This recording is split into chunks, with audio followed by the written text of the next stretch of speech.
Bonjour. Bonjour à tous, merci pour nos invités. Bonjour, bonjour. Et bienvenue sur le plateau. On va parler d'enfants, de maman aussi aujourd'hui. Mettre un enfant au monde, c'est s'engager à des responsabilités, notamment à lui offrir ce qu'il y a de meilleur, mais c'est aussi prendre la responsabilité de l'élever, de savoir lui fixer des limites. Et seulement, voilà, sans en avoir forcément conscience, certains parents vont un peu loin pour fixer les limites. Et une punition devient alors violence. Dans plus de la moitié des cas, ce sont des mamans qui sont les auteurs des mauvais traitements sur les enfants. Alors aujourd'hui, dans cette discute avec nos invités, nous recevons ces mères qui nous avouent avoir maltraité leur enfant, qui ont répondu à notre appel à témoins et accepté de briser le silence sur un sujet qui est éminemment tabou. Je tiens donc à saluer le courage de toutes mes invités qui sont ici, de vous aussi également, monsieur, sur ce plateau. Nous avons des mamans qui ont porté atteinte à la chair de leur chair, comme elles le disent elles-mêmes. C'est pas facile, elles ne cherchent pas à se trouver des excuses, mais plutôt essayer de trouver des explications. Des mères maltraitantes, comment expliquer leur violence? C'est donc le thème de notre émission de ce soir. Je vous remercie donc d'accueillir nos invités et de leur réserver le plus chaleureux des accueils.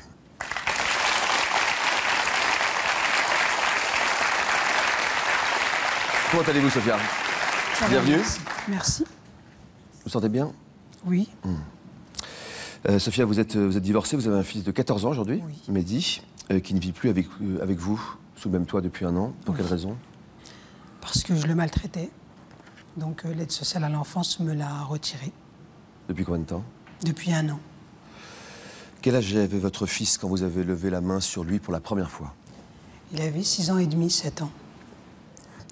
Je viens d'accueillir Sandrine aussi, qui a été maltraitée physiquement, psychologiquement aussi. C'est une les deux, oui. Quand vous étiez enfant, les traitements ont commencé à quel âge? 6 ans et demi pour Mehdi, pour vous? 3 ans. À l'âge de 3 ans? Oui. Votre mère?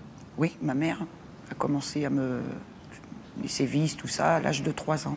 Jusqu'à quel âge? 19 ans, quand elle est morte. Richard, vous aussi, vous avez été maltraité par votre mère? C'est dur d'en parler aujourd'hui à ce point-là? Encore? Oh non. À ce point-là, comme un enfant. C'est l'enfance qui remonte.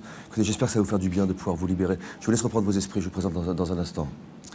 Je vous demande maintenant d'accueillir nos invités à qui on a consacré un reportage pour comprendre encore mieux ces histoires et puis essayer de trouver des explications et puis aussi des moyens d'en sortir. Bonsoir à toutes les trois. Coralie, quelles questions précises vous posez-vous à propos de ce qui s'est passé avec votre fille? Bien, quelques mois après sa naissance, je me suis posé la question de savoir si je pouvais être maltraitante envers ma fille. Pourquoi la question est venue? Parce que j'ai eu des réactions violentes envers elle. Elle avait que quelques mois. C'est-à-dire des réactions? Des envies de violence, des pulsions de violence? Plutôt des pulsions. Des pulsions où, quand elle était petite, j'avais envie de la secouer et pour arrêter les pleurs. Ouais. Parce que j'arrivais pas à maîtriser, mon rôle de maman. Je n'arrivais pas à le maîtriser, quoi. Votre premier enfant? C'est ma première, oui. Vous avez été maltraitée dans votre... Non. C'est pas forcément la reproduction du schéma. On ne sait pas parfois d'où ça vient. Vous attendez en tout cas beaucoup, je crois, de l'émission de ce soir. Cherchez de l'aide. Oui. Des explications aussi. J'espère que l'émission vous y aidera. Moi aussi. Nadia, vous avez un fils de 4 ans. Oui. Ryan, et puis des jumeaux. Oui. Qui ont quel âge aujourd'hui? Des petits, hein? 22 mois. 22 mois. Qu'est-ce que vous avez découvert sur vous-même à la naissance des jumeaux, je crois, hein? Que je pouvais être mère et maltraitante. Alors que pour moi, avant, une mère n'était pas associée avec maltraitance. Alors étonnamment, pas sur vos 3 enfants. Non. Mais sur un seul des 3. Oui. Le grand? Non. Pour rien au monde, le grand. Un des 2 jumeaux? Oui. Un des 2 jumeaux. Vous avez une larme qui coule. Je vous laisse... Personne ne vous juge ici, hein. Vous connaissez notre émission. Ouais. Marion est également notre invitée. Bonsoir Marion. Bonsoir. Marion, vous avez été, vous, victime de maltraitance, de la part de votre mère aussi. On n'est pas là pour, évidemment, dénoncer les mères, mais on parle généralement, quand on parle de violence, toujours des papas. Et il se trouve que dans la majorité des cas, ce sont les mamans qui sont violentes avec leurs enfants. Ouais. Votre maman vous aimait, par ailleurs? Je crois pas, non. À quel âge elle a commencé à être maltraitante avec vous? J'avais 5 ans. Vous êtes à votre tour maman. Aujourd'hui, vous avez une fille qui a 12 ans. 12 ans, oui. Et vous aussi, vous posez des questions Ah oui. dans votre rôle de maman. On va regarder maintenant un extrait de ces reportages qui ont été filmés par nos équipes et qui nous aideront à comprendre d'un peu plus près pourquoi ces mamans n'arrivent pas à donner leur amour comme elles le voudraient. Coralie, Nadia et Marion.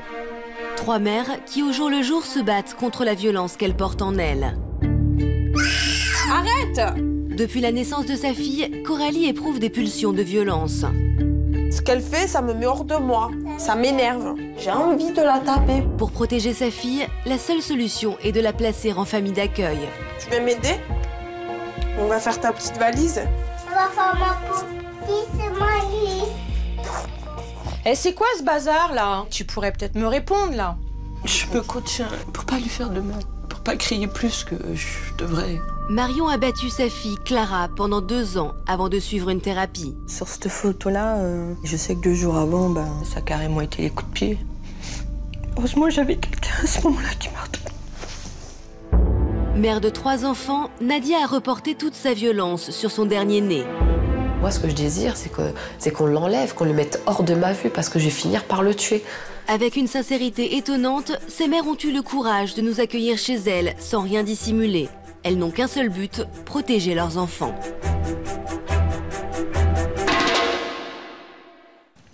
Est-ce que je peux revenir vers vous maintenant, Richard? Oui. Ouais. Donc Richard, vous avez aussi une histoire qui est évidemment directement liée au thème qui nous réunit ce soir. Vous avez été maltraité par votre mère longtemps, durant toute votre enfance. Aussi loin que remontent mes souvenirs. Ça veut dire depuis très jeune? Oui. Oui. Quel âge?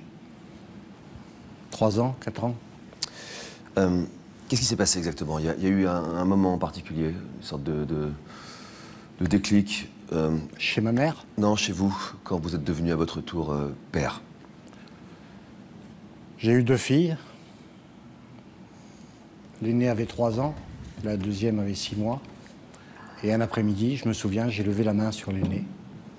Et dans un flash, j'ai eu peur de reproduire ce qu'on m'avait fait subir. Et pour ne pas reproduire ça, j'ai abandonné mes filles. Je suis parti.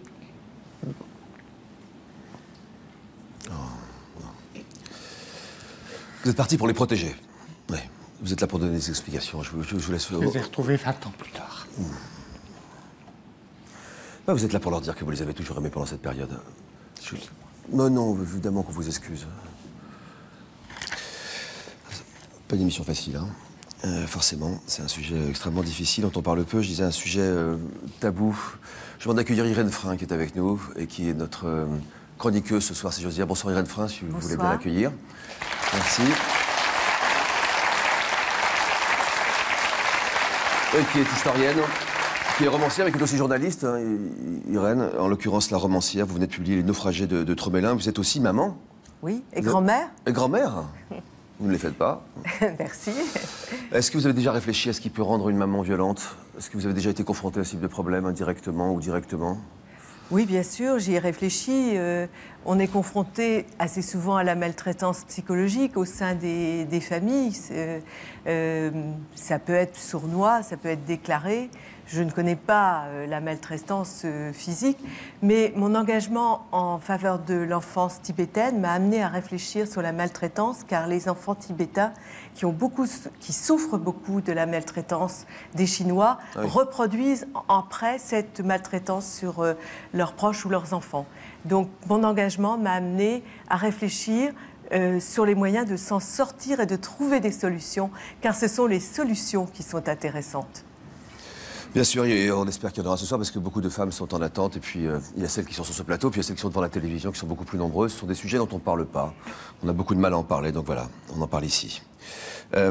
Coralie, donc depuis la naissance de votre fille, il y a 2 ans, vous avez peur de devenir une mère maltraitante. Vous avez eu des bouffées de violence, des flashs.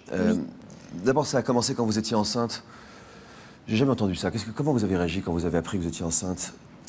Eh bien, déjà, c'était une nouvelle que je n'attendais pas. C'était un enfant surprise? Oui. Et quand j'ai su que j'étais enceinte, en fait, je vivais en Angleterre. Et donc, je venais juste de me refaire une nouvelle vie. Ça faisait 6 mois que j'y étais, en Angleterre. Et cet enfant, en fait, je ne pouvais pas m'imaginer le concevoir comme ça, puisque j'avais quitté le papa avant, de savoir que j'étais enceinte. Donc, un papa quand que je vous l'ai aviez su- rencontré là-bas, en Angleterre? Non, j'étais rentrée en France. Enfin, je faisais des allers-retours en France, mais C'était quelqu'un que vous vivais connaissiez là-bas. bien, enfin je veux dire, avec qui vous aviez un projet de vie, avec qui vous... Non. Non, c'était un Non. amant. Oui. Voilà. Voilà. Et quand j'ai su que j'étais enceinte, en fait, je voulais pas. Je voulais pas de cet enfant. Je me donnais des coups de poing dans le ventre. Je voulais pas. Je pouvais Mais pas concevoir les coups de poing dans le d'être ventre, on enceinte. dirait vraiment un roman du 19e siècle. C'était comme... Il y a d'autres moyens quand même de mettre fin à une grossesse. Pourquoi vous avez eu des gestes violents comme cela, à votre avis? Qu'est-ce qui vous a donné envie de faire des gestes qui paraissent insensés, quoi? Enfin, en tout cas, pour moi, quoi. Ben, parce que je m'y attendais pas. Des coups de poing dans le ventre? Oui. Pourquoi? Ben parce que je m'en voulais. Je me disais non, tu peux pas avoir d'enfant maintenant, c'est pas possible. C'est difficile à expliquer. Des explications, vous disiez, Irène, hein, donc on va essayer d'en trouver, puis des explications, puis aussi des solutions. Donc il faut comprendre ce qui se passe, d'abord pour pouvoir trouver une explication. Cette grossesse a été à terme, vous avez... C'est une très bonne grossesse. J'ai très bien vécu ma grossesse. J'étais très heureuse de me faire à l'idée d'être maman et de recevoir cet enfant. Mais c'était au départ, il y a quand même eu des changements parce que quelque temps après avoir su que j'étais enceinte, j'avais une décision à prendre. Et j'ai rapidement pris cette décision en me posant les bonnes questions. Lesquelles? Je savais que j'allais être seule. Mais à ce moment-là, je me suis vraiment demandé ce que je voulais. Et je me suis demandé si j'étais capable de l'assumer toute seule. Et en ayant vu ce que j'étais capable de faire seule en Angleterre, je me suis dit, ben, tu seras capable. Faire quoi? En Angleterre, de me faire une vie, d'avoir un travail, trouver un appartement dans un pays que je ne connaissais pas, dont je ne connaissais pas le système. Et j'ai réussi, là-bas, j'avais une bonne vie. Et donc je me suis dit, ben tiens, c'est peut-être le moment pour toi d'être maman maintenant. Vous en aviez envie ou c'était un défi de plus? Un défi. Un défi. C'est une petite fille qui est arrivée. Les pulsions de violence que vous aviez connues au tout début, si j'ai bien compris, de la grossesse avec ces coups de poing dont on parlait, oui. Et qui sont arrêtés totalement ensuite. Oui. Ces pulsions sont donc revenues, vous allez nous dire comment. Vous attendiez à pouvoir mettre votre fille en danger? C'était quelque chose que vous aviez... c'est une éventualité à laquelle vous aviez pensé? Absolument pas. Je n'imaginais pas que je puisse être une maman comme ça. Moi, je rêvais d'autre chose. La naissance a été très différente de la grossesse, je crois, quand l'enfant paraît vraiment. Ah oui. Ouais. Oui. Qu'est-ce que vous avez ressenti là? Ben, déjà, la première fois qu'on me l'a mise dans les bras, c'était un moment magique. Mais vous vous êtes pas senti mère dans la tête, oui, mais pas dans votre chair. Puis d'ailleurs, quand la première fois qu'elle a pleuré dans mes bras, j'ai eu peur. Et j'ai appelé, j'ai dit venez m'aider, au secours. Je ne savais pas quoi faire. Peur de quoi? Peur de vous-même ou peur d'elle? Non, pas ça. Je ne savais pas quoi faire. J'avais peur de ne pas arriver à la calmer, à la consoler. À quel moment vous vous êtes dit que vous pouviez devenir dangereuse pour votre fille? Beaucoup plus tard? Vers 5 mois à peu près. Elle avait 5 mois. Qu'est-ce qui s'est passé exactement ce jour-là, dans votre tête en tout cas? Ce jour-là, je ne sais pas, j'ai eu une colère. Parfois, j'arrivais pas à la calmer. Dans ma tête, ça explosait, quoi. Les idées, elles étaient... c'était vraiment le brouillard, quoi. Quelles idées? Je me disais, mais dans ma tête, je voulais qu'elle arrête de pleurer. Je voulais faire les choses bien, mais quand j'essayais de la calmer, au contraire, il n'y avait rien à faire. Donc mes idées, c'était d'arriver à la faire taire. Donc des fois, j'avais envie de la secouer, de lui dire, mais j'arrivais pas. Donc pendant 5 mois, vous avez réussi à vous contenir, j'essaie de bien comprendre. Hein. Et non, ensuite... je n'ai jamais fait quoi que ce soit envers ma fille. Vous essayez de... Non, vous contenir, pardon, vous avez raison. Ouais. Oui, je me suis contenue. Ouais. Simplement, c'est que j'avais des rendez-vous à la PMI, protection maternelle infantile, pour faire le bilan de santé de ma fille. Et dès le départ, je leur ai dit, j'arrive pas, je comprends pas ma fille, je n'arrive pas à reconnaître ses pleurs. On me disait, mais vous verrez, ça va venir. Et ça venait jamais. Vous n'êtes pas la seule, hein, comme ça. Il y a beaucoup de mamans qui n'y arrivent pas, qui ne comprennent pas. On ne devient pas maman forcément automatiquement. Donc merci de parler pour elles, en leur nom. Et puis il y a eu ce 5e mois. À la PMI, je leur ai dit, écoutez, je pleurais, je leur disais, je suis... j'ai des excès de colère envers ma fille. Elle avait 4-5 mois, ou des fois, je lui mettais des fessées, mais pas des grosses fessées, voilà. Et je lui disais, je leur ai dit, j'ai peur de devenir maltraitante envers elle. Donc de là... Qu'est-ce que vous avez répondu à ce moment-là? Comment on accueille une maman qui dit des pulsions? Ils ont entendu mon appel. Donc de là, on a mis un programme en place. Ils ont fait intervenir... ils m'ont dit d'appeler une psychologue qui intervient sur le lien mère-enfant. Et une assistante sociale aussi, pour ensemble voir les solutions qui pouvaient m'être proposées.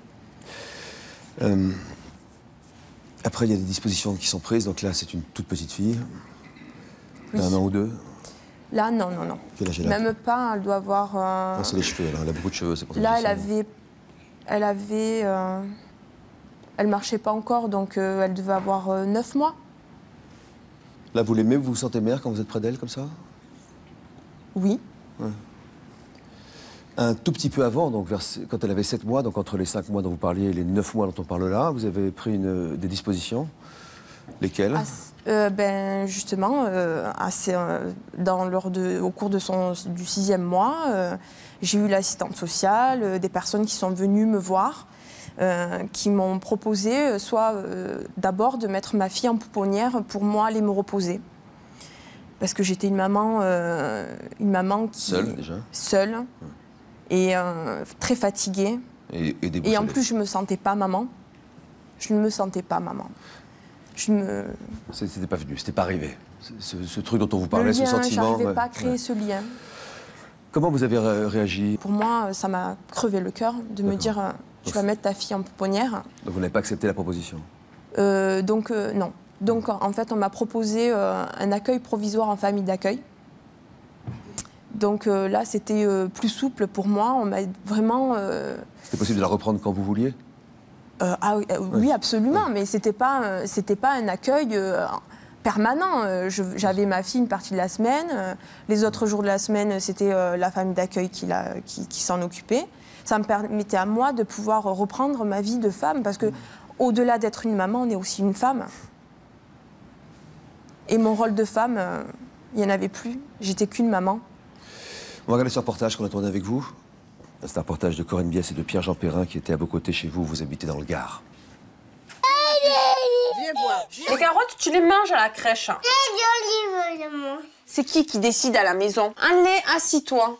Une fois, allez. S'il te plaît, tu t'assois maintenant. Reste assise, là. Arrête de crier. Tu veux aller dans la chambre ou je t'envoie dans la chambre? Non. Tu paries que je le fais? Arrête! Ce qu'elle fait, ça me met hors de moi. Ça m'énerve. J'ai envie de la taper. Je sais que je peux lui faire très mal.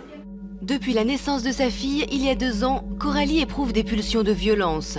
Le moindre cri, la moindre dispute, le moindre caprice la mettent hors d'elle. Je crie vraiment, je crie. Et là, à ce moment-là, elle sait que je suis énervée vraiment et elle aussi, elle a peur. Parce que je peux lire dans ses yeux la peur.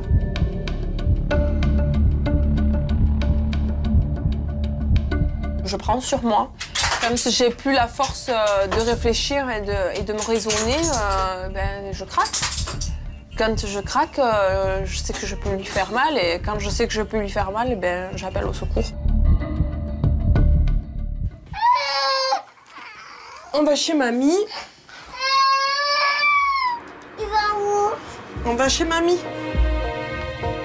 La mère de Coralie s'est installée juste au-dessus de chez elle pour la soutenir. Elle ne comprend pas ce qui arrive à sa fille. C'est différente et tu n'es plus aussi cool et zen comme avant. Est-ce que tu te rappelles la première fois que tu m'as vu m'énerver avec elle? Je l'ai engueulée, j'avais envie de la secouer. Mais secouer, ça. Mais justement, mais moi je voulais pas la secouer, j'ai jamais Ça aurait voulu. pu être grave. Déjà quand elle était bébé, ça m'est arrivé plusieurs fois d'avoir envie de la secouer quand je la tenais comme ça et qu'elle pleurait, j'arrivais pas à la consoler. Des fois je lui disais mais tu vas t'arrêter, je l'attrapais, je disais tu vas t'arrêter, j'avais envie de la secouer mais en fait c'était... je contractais mes muscles, mais comme pour dire mais faut pas que tu la secoues parce que si tu la secoues, ben, tu vas lui faire mal. Coralie a conscience du danger qu'elle fait courir à son enfant. Il y a quelques semaines, elle a pris une grave décision. Placer sa fille dans une famille d'accueil pendant 6 mois. Je suis bien consciente de cette violence que j'accumule, que je garde en moi. Et je fais ça pour la protéger d'un mauvais geste, de quelque chose sur lequel je ne pourrais pas revenir.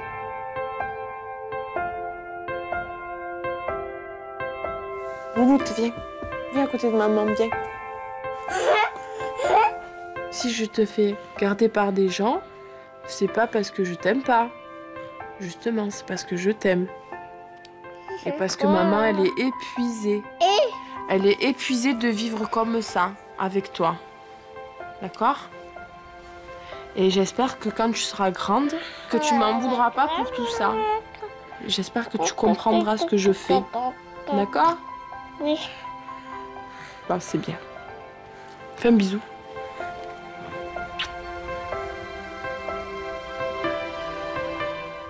Tu viens m'aider? Oui. On va faire ta petite valise. On va faire ma petite valise. Mets-toi là. Tiens, assis-toi. Assis-toi. Est-ce que tu sais pourquoi tu vas chez... Non, tu rentres pas dans le sac. C'est tes habits qui vont rentrer dans le sac.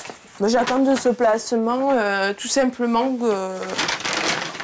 qu'on apporte à ma fille ce que moi je peux pas lui apporter, c'est-à-dire de la patience. Tu veux pas partir? Non, je peux pas partir. Tu veux pas? Non. Tu le sais que tu vas partir quand même.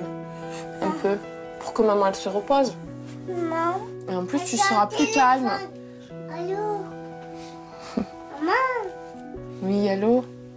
Je te téléphonerai.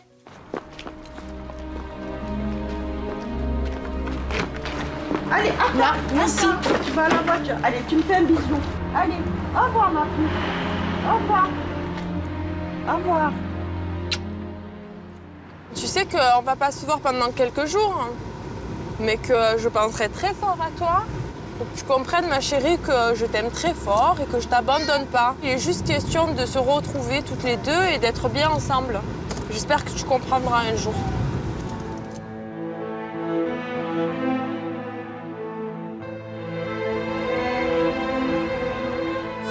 Mais oui, ma chérie, te fais pas de soucis, ma chérie, je suis là. Ça va aller, ma puce. Comme ça, on se disputera plus, ma chérie. C'est tout ce que je veux, moi.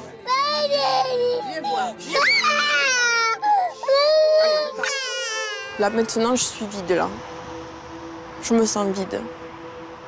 Je me sens un peu écrasée par tous ces événements. Et pourtant, à la base, c'est pas ce que je voulais. Donc, je me dis que ben voilà, c'est un mal pour un bien, mais quand je vais la retrouver la semaine prochaine, on sera bien, on sera contente de se voir, je le sais.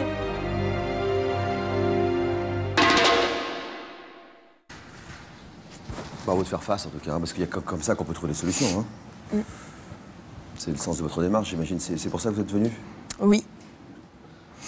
Déjà, je souhaite être comprise de personnes qui ne me comprennent pas. Comprise dans quoi? Dans le fait que vous avez du mal à aimer votre fille? Enfin, non, je l'aime, ma fille. Là-dessus, il n'y a pas de doute. Le fait que je puisse faire placer ma fille dans une famille d'accueil... Pour la protéger? Pour la protéger, pour notre bien toutes les deux. Pour vous retrouver aussi, vous? Oui. Et votre famille vous aide? Ma famille me soutient comme elle peut. Simplement, ma fille est une petite fille pleine d'entrain, avec un gros caractère. Et c'est elle qui veut... Elle fait un peu sa loi à la maison. À 2 ans? Oui, à 2 ans. Comment vous avez réagi en voyant ce reportage? J'ai vu que vous étiez très solidaire et avoir envie, Nadia, de soutenir votre voisine de cœur. Qu'est-ce que vous comprenez? Parce que on est là pour se faire comprendre. Vous avez entendu cette maman qui dit « je voudrais être comprise ». Qu'est-ce que vous comprenez, vous? Bah, je comprends le bien qu'elle peut ressentir quand entre guillemets, bon, quand elle dépose sa fille, elle a énormément de douleur en elle, mais en même temps, je comprends que le bien que ça peut lui faire de ne pas avoir sa fille. L'histoire de Coralie fait écho à la vôtre, elle est différente, encore une fois. Vous vous êtes dénoncé. Vous vous êtes dénoncé, c'est le mot? On dit oui, dénoncer? dénoncer, oui. Auprès de qui vous avez dit quoi? Auprès de la PMI, pareil. J'ai fait une première tentative de me dénoncer quand mon fils avait 4 mois. Un des deux jumeaux, donc? Un des deux jumeaux, voilà, tout à fait. Toujours le même? Toujours le même. Qui provoque en vous des accès des bouffées de... Oui, je n'ai aucun amour pour lui. Donc vous avez un fils de 4 ans, et 2 jumeaux de 22 ans. De 22 mois. De 22 mois. C'est pas grave. Dont un des deux pour lequel vous n'avez aucun amour, un des deux pour lequel vous avez de l'amour? Ah oui, autant que le premier, c'est mes 2 fils. J'ai 2 fils, j'ai pas 3 fils. J'ai 2 fils. À partir de quel moment vous avez eu des accès ou des pulsions de violence pour Lucas? Oui. Quand il a eu 3 semaines, le premier coup est parti quand il avait 3 semaines. Quand vous avez appris que c'était des jumeaux, vous avez réagi comment? Très très mal, très très mal. Pourquoi? Parce que Ryan, mon premier enfant, il m'a tout donné. Comme je dis toujours, quand il est né, je suis née avec lui. Parce qu'avant lui, j'étais rien. Souvent, les enfants nous aident aussi à grandir. Hein. Oui, tout à fait. Il faut que les enfants élèvent bien leurs parents, on dit aussi, hein, quand ils deviennent plus grands. Et donc, quand j'ai appris que c'était des jumeaux, ma grossesse gémellaire était désirée. Mes 2 grossesses étaient désirées. Mais je ne voulais pas de jumeaux, quoi. Mais pourquoi? Parce que je savais, avec un bébé, je savais que ça continuerait à être fusionnel avec mon premier enfant. Avec 2 bébés, j'ai eu plein de questions en tête. Comment je vais faire avec 2 bébés pour ne pas délaisser mon fils? Comment je vais faire avec 2 bébés pour lui donner de l'amour? Pour moi, c'était clair qu'avec 2 bébés, Ryan, il serait délaissé complètement de A à Z. Je le savais déjà. Le grand? Le grand, oui. Pourquoi c'est Lucas que vous n'avez pas senti plutôt que l'autre? Quelle différence vous faites entre les 2 jumeaux? Pourquoi pas Enzo? Parce que Lucas est arrivé le dernier, c'est le 3e, c'est celui que j'ai pas désiré, c'est celui que j'ai pas voulu. Mais le dernier, à quelques secondes près, à quelques minutes près, quoi. 6 minutes. 6 minutes. C'est une grande différence pour vous? Ah oui. Donc déjà, quand vous avez appris que vous étiez enceinte de jumeaux, vous sentiez que vous étiez capable d'en aimer un, mais pas 2? Déjà, j'en aimais qu'un et pas 2. Pour moi, en fait, j'ai pas vécu ma grossesse gémellaire. C'était pas une grossesse avec 2 bébés, c'était 2 grossesses différentes. Vous avez porté la main sur Lucas, est-ce que vous l'avez déjà porté sur Enzo? Ah non, jamais. Ni sur Enzo, ni sur Ryan. Je pourrais pas. Je pourrais pas. Non, je parle d'Enzo en particulier, parce que ce sont 2 jumeaux quand même. Vous dites qu'il y a 6 minutes de différence, mais ce sont 2 enfants qui sont arrivés quasiment, en même moment sur Terre. Pas pour vous? Non, pas pour moi. Moi, j'ai eu un déni de grossesse, une grossesse qui était en déni, c'est-à-dire Lucas, et une grossesse que j'ai désirée. Dans la même grossesse, c'est ça? Dans la même grossesse. J'ai vécu 2 grossesses mentalement, au lieu d'une... Oui, alors en même temps, c'est pour ça quand vous dites qu'il faut qu'on comprenne... Oui, on va essayer de comprendre des choses que vraiment, moi, j'aurais jamais pu imaginer. Pourtant, j'en ai entendu des histoires. Hein. Ça, c'est la première fois que j'entends des choses comme celle-ci. Ce qui peut se passer dans la tête d'une maman. Est-ce que ça fait écho à votre histoire personnelle, ça, ou c'est quelque chose qui est né avec vous, avec votre... Quand vous êtes devenue maman, je veux dire? Non, avant, j'avais beaucoup de rage en moi, énormément. J'étais une personne... une adolescente extrêmement violente. Et pourquoi vous étiez... Dès que je me sens en danger, je peux être extrêmement violente. Et Lucas, quand il est arrivé, je me suis sentie en danger. À partir de quel moment vous avez ressenti des pulsions de violence envers votre fils? Déjà, quand il était dans mon ventre, je me donnais des coups de poing aussi dans le ventre. Je donnais des coups de poing, j'insultais. Ça passait par tous les par tous les mots. Pourquoi t'es là? Pourquoi tu t'es invité? Pourquoi dégage, meurs? Donc en parlant à un des 2, toujours? Toujours à un des 2, oui. Celui qui était du côté gauche, donc du côté du cœur, Enzo, c'était mon fils. Celui du côté droit, je ne comprenais pas pourquoi il était... Ça peut tourner hein, quand ils sont petits. Hein. Oui, mais là, c'est pas, c'était... Vous aviez déjà décidé des prénoms? Vous parliez à l'un et à l'autre? Oui. Et ensuite, après la naissance, enfin, après, oui, quand ils sont arrivés tous les deux. Bah déjà, en plus, malheureusement pour lui, tout a été en sa défaveur, parce que Enzo, quand il est sorti, c'était le portrait craché de Ryan. Lucas était complètement différent. Donc il avait un point pour lui, c'est qu'il ressemblait au fils aîné. Ah déjà, oui, complètement. Et Lucas? Et Lucas, il arrivait en dernier. Et déjà, tout de suite, je n'ai pas supporté ni son odeur, ni ses pleurs, ni son physique. Il n'était pas signe d'amour du tout. Donc pas d'amour, pas de sentiment, rien qui vous attirait. Et ensuite, le passage à l'acte de la violence. Parce que déjà, de ne pas aimer un enfant, on connaît ce que ça peut provoquer par la suite dans sa construction. Mais... Déjà, excusez-moi, déjà, quand j'ai accouché aussi, ce qui s'est passé, c'est que il a failli décéder à la naissance. Parce qu'il avait des gros problèmes respiratoires. Donc en fait, ils l'ont emmené pendant 3 jours dans un autre hôpital. Donc entre-temps, malheureusement pour lui aussi, j'ai eu mon lien qui s'est formé très très très fort avec Enzo. Pour moi, j'avais enfin, d'un côté... Enfin, j'avais que lui tout seul à m'occuper. Donc après, quand Lucas est revenu au bout de 3 jours, c'est là que ça s'est concrétisé dans ma tête. Je suis arrivée le lendemain, ils sont restés 3 semaines en couveuse. Ils sont nés à quel terme? Ils sont nés à 7 mois. Ils faisaient 2,5 kg chacun. C'est-à-dire que déjà, vous n'aviez pas un très bon a priori sur ce qui allait se passer. Et puis en plus de ça, il était... Voilà. Je me suis dit, vu comment je suis une mère, une super maman quoi, pour mon premier, je me suis dit, il n'y a pas de raison. Je suis quelqu'un qui a tellement d'amour à donner qu'il n'y a pas de raison j'arriverai à abattre ce rejet. Quoi. Abattre ce rejet? Oui, à me battre contre moi-même. À me battre contre moi-même. Je me suis dit, il n'y a pas de raison, je vais l'aimer, c'est quand même mon fils. Vous parlez de Lucas, là, du troisième. Lucas, celui qui est arrivé avec 6 minutes de décalage. Voilà. Ouais. Et puis finalement, cette séparation, elle a énormément joué, énormément. En négatif? En négatif, oui, tout à fait. C'est quand il est revenu, c'était vraiment un étranger, quoi. C'était pas déjà un étranger avant, excusez-moi, mais... Si, mais pas autant. C'était un étranger, mais je me suis... Dans votre tête, par rapport à la réalité, c'est différent, quoi. Ouais, voilà. Les actes de violence, les pensées, puis ensuite les actes de violence vis-à-vis de ce petit garçon sont arrivés quand? Quand il avait 3 semaines, quand il est revenu à la maison. Qu'est-ce qui s'est passé? Il était dans son lit, je l'ai regardé, j'ai pas aimé son visage et je l'ai frappé. Il pleurait? Oui. Qu'est-ce que vous n'avez pas aimé dans son visage? Tout. Tout. Déjà le fait qu'il soit présent dans la maison. Je supportais pas sa présence. Vous avez un papa, vous avez un conjoint qui est à la maison. Oui. À la différence de Coralie. Mon mari, oui, on est mariés. Votre mari, pardon. Comment il réagit? Il sait tout ça? Il le sait depuis le début? Oui, il l'a su tout de suite, oui. Il l'a su tout de suite, je lui ai dit, parce que j'essayais en fait en lui disant, j'essayais de trouver du secours auprès de lui, que j'ai pas trouvé. Quoi, il était désemparé ou Ah oui, mais mon mari, c'est un enfant qui était maltraité par ses 2 parents quand il était petit. Qu'est-ce que vous ressentez pour ces 2 mamans? Est-ce que vous arrivez à dissocier ce qui vous est arrivé de ce qu'elles vivent, elles, et de ce à quoi elles font face aujourd'hui? Ma fille, je l'ai voulu, moi. Je l'ai voulu, je l'ai désirée, parce que je me disais que tout ce que j'avais pas eu, moi, je pourrais lui donner. Et les premières années ont été très belles. Ma grossesse s'est très bien passée, malgré mes problèmes de santé. Les médecins avaient peur pour moi.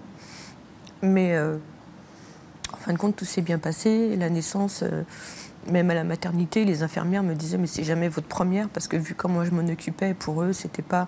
Ça vous aviez... Vous étiez maman. Oui, j'étais maman, quoi. J'ai l'impression quand même que vous étiez déjà en train de vous stimuler ou vous protéger en vous disant « je serai une bonne mère, je serai une bonne mère » pour le dire autant que ça, non? Ah oui, parce que pour moi, il n'était pas question que je fasse subir à ma fille ce que ma mère m'avait fait subir. Mais vous en aviez peur? Sur le coup, pour moi, non, il n'en était pas question. Donc c'est vrai que j'en ai pas eu peur tout de suite. C'est quand les premières pulsions ont commencé à venir que là, oui, je me suis fait peur. Ouais, ça veut dire que vous les aviez mises de côté. D'après les médecins, de toute façon, comme ils m'ont dit, j'ai plus ou moins réagi au même âge, quoi. Parce que moi, j'ai subi à 5 ans, je l'ai fait subir à ma fille. Quand elle avait 5 ans. Voilà.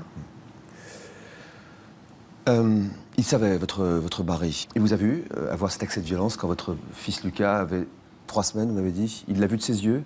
Ah non, il n'était pas là. J'ai jamais violenté mon fils devant mon mari.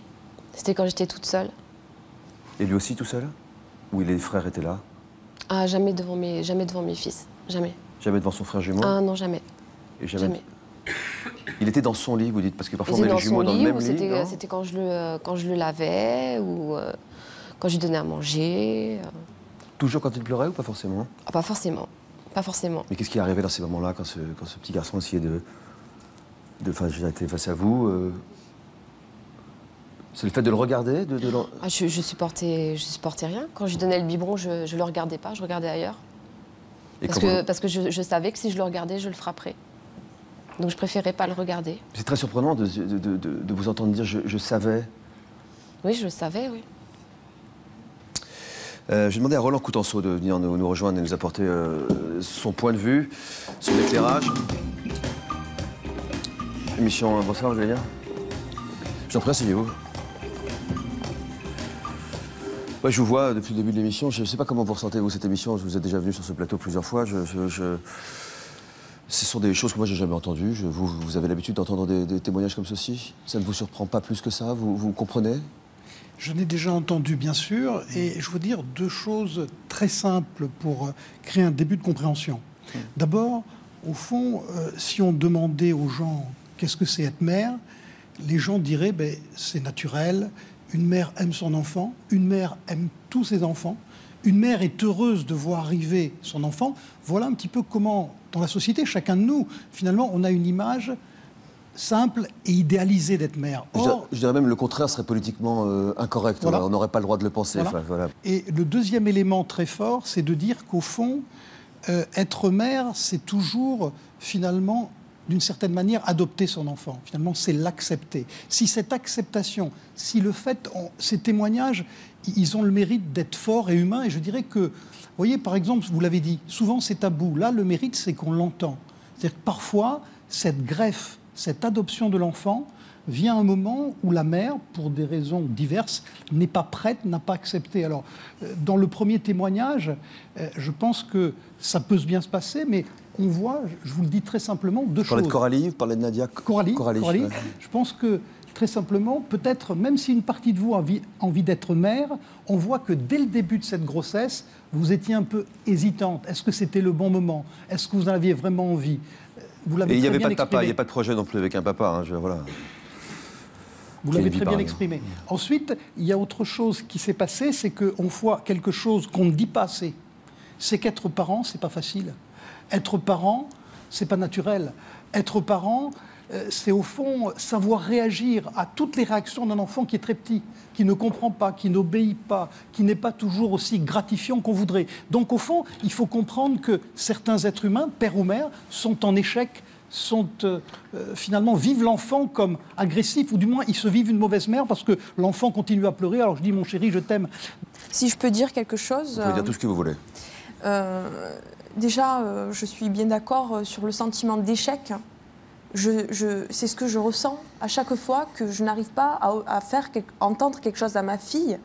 Et même depuis sa toute petite enfance, quand j'arrivais pas à la calmer, à savoir reconnaître ses pleurs, pour moi, c'était des sentiments d'échec. Est-ce que tout le monde n'a pas ce problème-là? Enfin, je veux dire, un peu quelques exceptions après. Vous dites quoi? Oui, moi, ce que je veux dire, c'est que moi, je comprends très bien cette situation. Ce que je comprends pas, c'est qu'à chaque fois qu'on parle de maltraitance, on ne parle jamais des gens qui nous entourent. Je veux dire, ça, comme le disait monsieur, je veux dire, avoir un enfant, c'est pas... Oui, avoir un enfant, c'est naturel, mais être mère, c'est pas naturel. Avant, on transmettait c'est un savoir-faire. Oui, les familles étaient plus réunies dans la même maison, c'était peut-être sans doute. Aujourd'hui, la société, dans la société d'aujourd'hui, on n'a plus la maman qui aide l'enfant, qui aide à prendre le recul.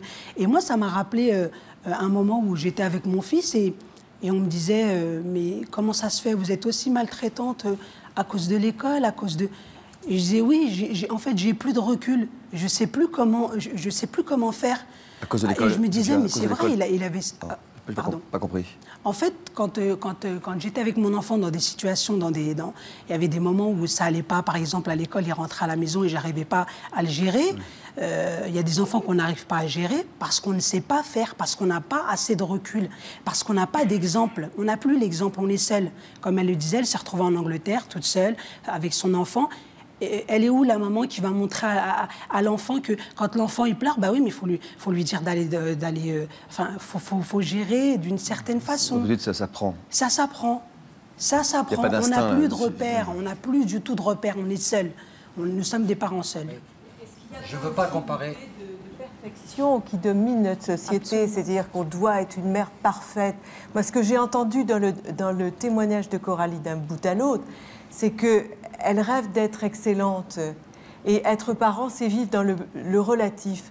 Je crois aussi que c'est naturel d'être parent, puisque je ne suis pas d'accord avec vous, monsieur le docteur, parce que c'est la fonction de reproduction, donc il y a quelque chose de naturel. Ce qui n'est pas naturel, c'est d'être un bon parent. On n'est pas un bon parent naturellement.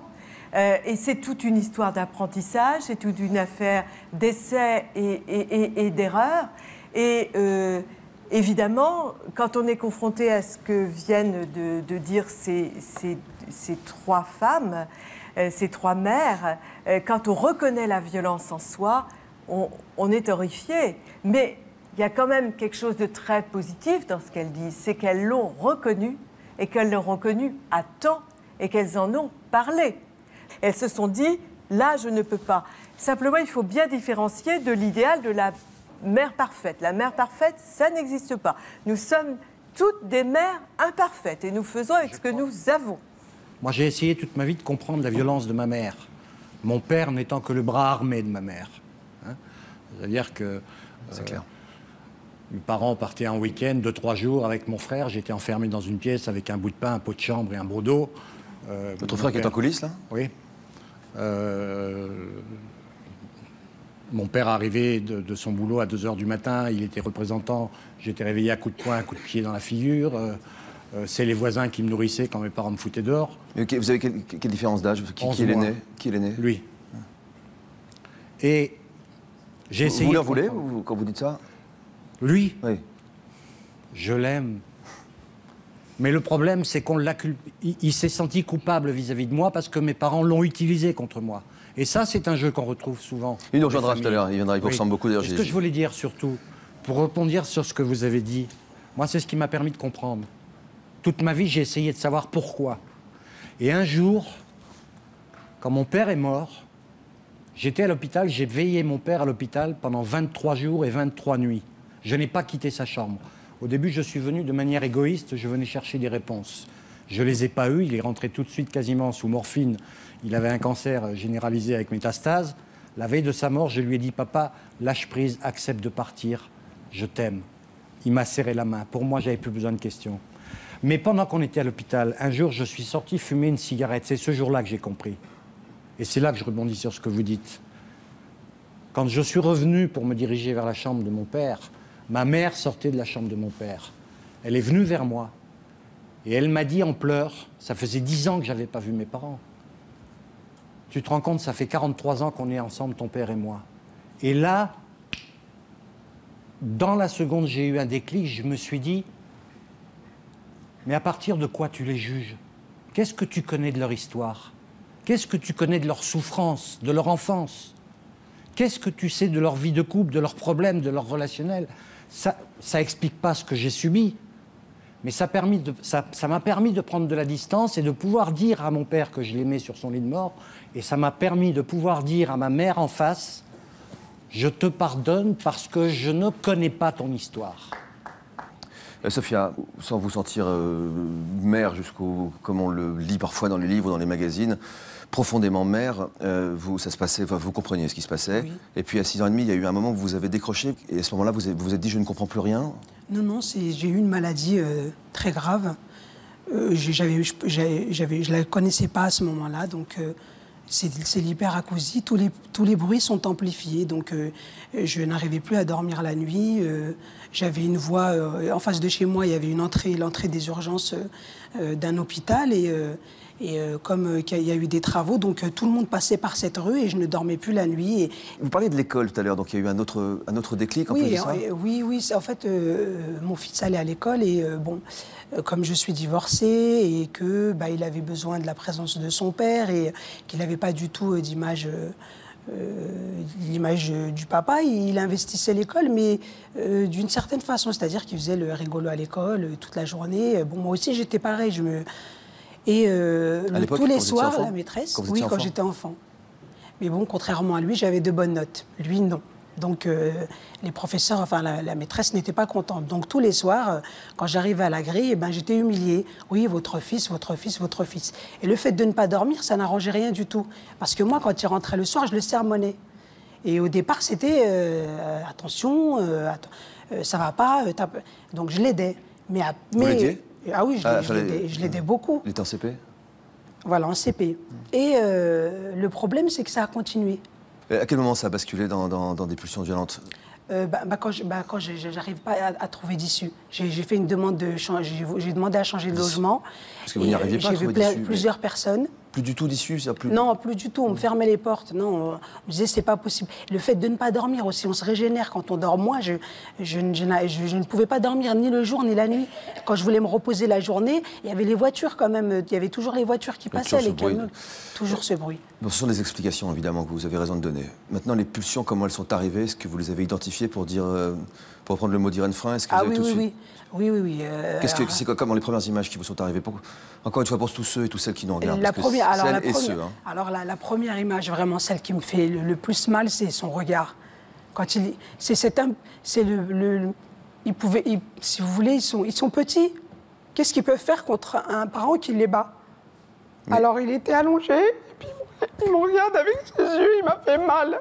Fait tellement mal, il me regarde avec ses yeux. Et puis ce jour-là, j'avais dormi chez ma mère qui m'avait dit « Mais t'es fatiguée, c'est pas possible, viens dormir chez moi ». Je suis allée chez elle, j'ai dormi chez elle, mais j'étais à la fac, j'étais très fatiguée. Les acouphènes plus l'hyperacousie, et ce petit, je l'avais frappé, et il était sur le lit. Il me regardait. Et j'ai dit à ma mère « Demain, tu viens avec moi, je vais aller voir les services sociaux. » Je vais aller dire qu'il faut qu'il m'aide, au moins pour les devoirs, pour lui faire ses devoirs, pour s'occuper de lui le soir. Parce que c'était vraiment des gros moments de tension, les devoirs et l'école, la maîtresse qui vient tous les jours. Sophia, je me permets de vous couper pour vous dire que tout de suite, vous avez identifié quelque chose, vous n'avez pas voulu le cacher. Vous avez assumé. Non, vous avez assumé. Oui. Avant ça, il y a eu des pulsions de violence avant de passer à l'acte, ou la violence est partie sans même que vous la voyiez arriver ? Non, il y a eu des pulsions de violence parce que tous les jours, elle me disait ça va pas du tout, là, ça va pas. Qui, elle, vous disait ? La maîtresse qui tous les soirs, oui, il était gentil, respectueux, seulement il s'amusait beaucoup et elle, ça l'agaçait. On va continuer à poursuivre. Je voudrais juste donner la parole à Maître Schneider, qui est avec nous, qui est avocat, qui est avec nous pour nous expliquer un peu ce qu'on connaît mal, qui est président de l'association Enfants Bleus, Enfance Maltraitée, antenne de Normandie. Un organisme qui tente de prévenir la violence, la maltraitance familiale. Est-ce qu'on peut prévenir ? Il faut déjà pouvoir l'identifier avant de la prévenir. Merci bien. Je vous en prie. Bien évidemment, oui, avant de la prévenir, il faut pouvoir l'identifier. Vous avez entièrement raison. Ça fait partie de toute notre action par la formation de professionnels pour détecter chez les enfants les signes qui permettent de penser ou de soupçonner des actes de maltraitance. Et auprès des profs, à l'école, je veux dire ? Par exemple, ou auprès des infirmières, auprès de l'école de police, des professionnels de l'enfance, d'une manière générale, la CAF, différentes institutions qui travaillent en relation avec l'enfance et auprès desquels nous intervenons pour leur apprendre à identifier les signes qui permettent de soupçonner. Donc chez les enfants, pas chez les parents. Là, on a oui. Aujourd'hui sur ce plateau c'est tout à fait des différent. Parents qui se regardent, qui n'attendent pas que quelqu'un identifie des violences sur leur enfant, qui ont vraiment ce courage incroyable d'assumer quelque chose qui est le plus difficile à assumer. Oui, et je dois dire que moi je suis tout à fait étonné et je trouve admirable et rarissime la démarche de l'autodénonciation parce qu'elle présuppose tout un cheminement ponctué de prise de conscience. Prise de conscience de l'acte de maltraitance, prise de conscience de la gravité et de l'illégalité de l'acte de maltraitance, et puis également toute une capacité à avouer l'acte de maltraitance, se l'avouer à soi-même et l'avouer aux autorités. Dénoncer, avouer, ce sont des termes qui sont vraiment chargés, hein, enfin, je veux dire, voilà, juridiquement. C'est extrêmement chargé. Non, mais vous dites, c'est vous qui utilisez ces termes qui sont très chargés juridiquement. Voilà. On pourrait dire informé, on pourrait dire... Et ce qui me surprend, mais là, on a des comportements d'autodénonciation, c'est-à-dire qu'on va vers les autorités en exprimant soit un début de maltraitance, soit une crainte que l'on a de devenir parent maltraitant. Alors ça pourrait être vous pourriez dire informer, vous pourriez dire chercher de l'aide, vous dites dénonciation. Ça veut dire qu'il y a un risque juridique, c'est ça que vous voulez dire par là? Voilà, exactement. Et c'est en cela que je trouve la démarche admirable, parce que tout acte d'information porté auprès des autorités, que ce soit la PMI ou autre, doit nécessairement déclencher un signalement. Un signalement, c'est-à-dire que la maman s'expose juridiquement, en tout état de cause, à des poursuites. Je crois savoir qu'il n'y a pas eu de poursuite parce que, bien évidemment, la justice a pris en compte le fait qu'il y avait cette dénonciation. Attendez, c'est crucial ce que vous dites là, pour ceux qui nous regardent. C'est crucial ce que vous dites là. Il y a des poursuites. C'est crucial de dire, si vous y allez, la justice vous comprendra beaucoup mieux. C'est une certitude. Quand on l'avoue, c'est mal perçu. Parce que nous, ce qu'on veut, c'est le bien-être de nos enfants et pas leur malheur. Alors quand on l'avoue, c'est la preuve qu'on les aime. Clairement. Très clairement. Donc vous aimeriez avoir un accueil plus humain, plus chaleureux. Alors, je ne suis pas comprise. Non, sans donner des explications à tout. Voilà. Je veux dire, sans donner tout le monde... Je veux simplement donner ce détail. C'est que les enfants... Vous pensez que c'est automatique et que ce sera facile pour autant, c'est ça? Déjà, c'est pas facile à vivre pour l'enfant, mais ça l'est encore moins pour celui qui se l'avoue à lui-même. Oui, parce qu'il y a deux choses. Il y a l'aspect juridique, et on peut même se dire que parfois, quelqu'un voudrait justement être un peu puni par la loi, enfin, ne serait-ce que pour... L'aspect juridique. Une seconde, s'il vous plaît. Et puis une deuxième chose, c'est déjà l'accepter soi. Parce que vis-à-vis des autres, ça veut dire l'accepter déjà soi-même. Ça, moi, ça me paraît encore plus difficile, même que le risque juridique. Maintenant, je ne suis pas comme ça spontanément. Ça veut dire aussi qu'il n'y a pas de perversité dans leur comportement. C'est-à-dire qu'elles ne prêtent pas de jouissance à cette souffrance, qu'elles affligent et qu'elles sont conscientes de la censure et de la loi. Ça ne m'avait même pas effleuré l'esprit, vous avez raison de le préciser. C'est très important, ce ne sont pas des bourreaux. Ce ne sont pas des bourreaux. Un bourreau, c'est un pervers qui sait ce qu'il fait, qui prend du plaisir. Oui, et puis il n'y a pas de sadisme, il n'y a pas de jouissance dans la souffrance de l'autre et de l'enfant. Au contraire, quand même. Elles ne jouissent pas de cette souffrance. On est bourreau quand même. Ah oui. Oui, mais vous ne trouvez pas du plaisir à la fin. Attendez, vous avez de Lucas, vous voulez dire vous avez trouvé du plaisir à... Non, j'ai pas trouvé de plaisir du tout. Parce que sinon, je ne me serais pas dénoncée, j'aurais continué dans mon plaisir. Un plaisir, on le garde. On s'en défait pas. Ce que je veux dire, c'est qu'on est bourreau quand même, je suis désolée. On est quand même bourreau. Je propose de regarder maintenant ce reportage sur ces femmes qui ont sombré dans la violence. Qui elles sont? Est-ce qu'on peut leur trouver des points communs? Même si chaque histoire est toujours singulière, est-ce qu'il y a un chemin commun chez toutes ces femmes? C'est dans le cadre de la rédaction de Ça se discute. Une jeune maman soupçonnée d'avoir provoqué la mort de son enfant. Nouvelle affaire de maltraitance. Ce garçon de 4 ans, retrouvé mort faute de soins et de nourriture. Privation, insultes, coups. En France, on recense 19 000 enfants maltraités physiquement. Dans un cas sur deux, c'est la mère qui est mise en cause. Qui sont ces femmes qui peu à peu remplacent les mots par la violence? La seule caractéristique propre aux mères maltraitantes qu'on peut retrouver dans toutes les classes sociales, c'est que chacune d'entre elles a souffert elle-même de carences maternelles. Ça, c'est le point commun. Plateforme du 119. De la simple demande de conseil à la dénonciation de maltraitance. Ici, on reçoit 5000 appels par jour.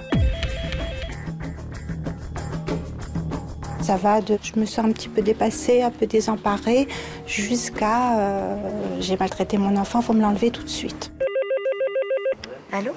Bonjour. Il s'est avéré qu'une fois, je l'ai tapée à un tel point où elle était par terre et je lui donnais presque des coups de pied. Des fois, j'ai des pulsions et j'ai toujours peur de recommencer. Elles disent souvent qu'elles sont dépassées, qu'elles ont trop de choses à gérer. Elles ont l'impression qu'une fessée, parfois, réussit à le calmer. Et puis après, il en faut deux. Et puis parfois, quelquefois, elles font des gestes qu'elles sont peut-être amenées à regretter. Genève. Ici, il existe une association qui accueille les mères violentes. Chaque semaine, des thérapies de groupe leur sont ouvertes. Une première en Europe. Comment vous vous sentez là maintenant? Tranquille. Tranquille? Un petit peu tendu.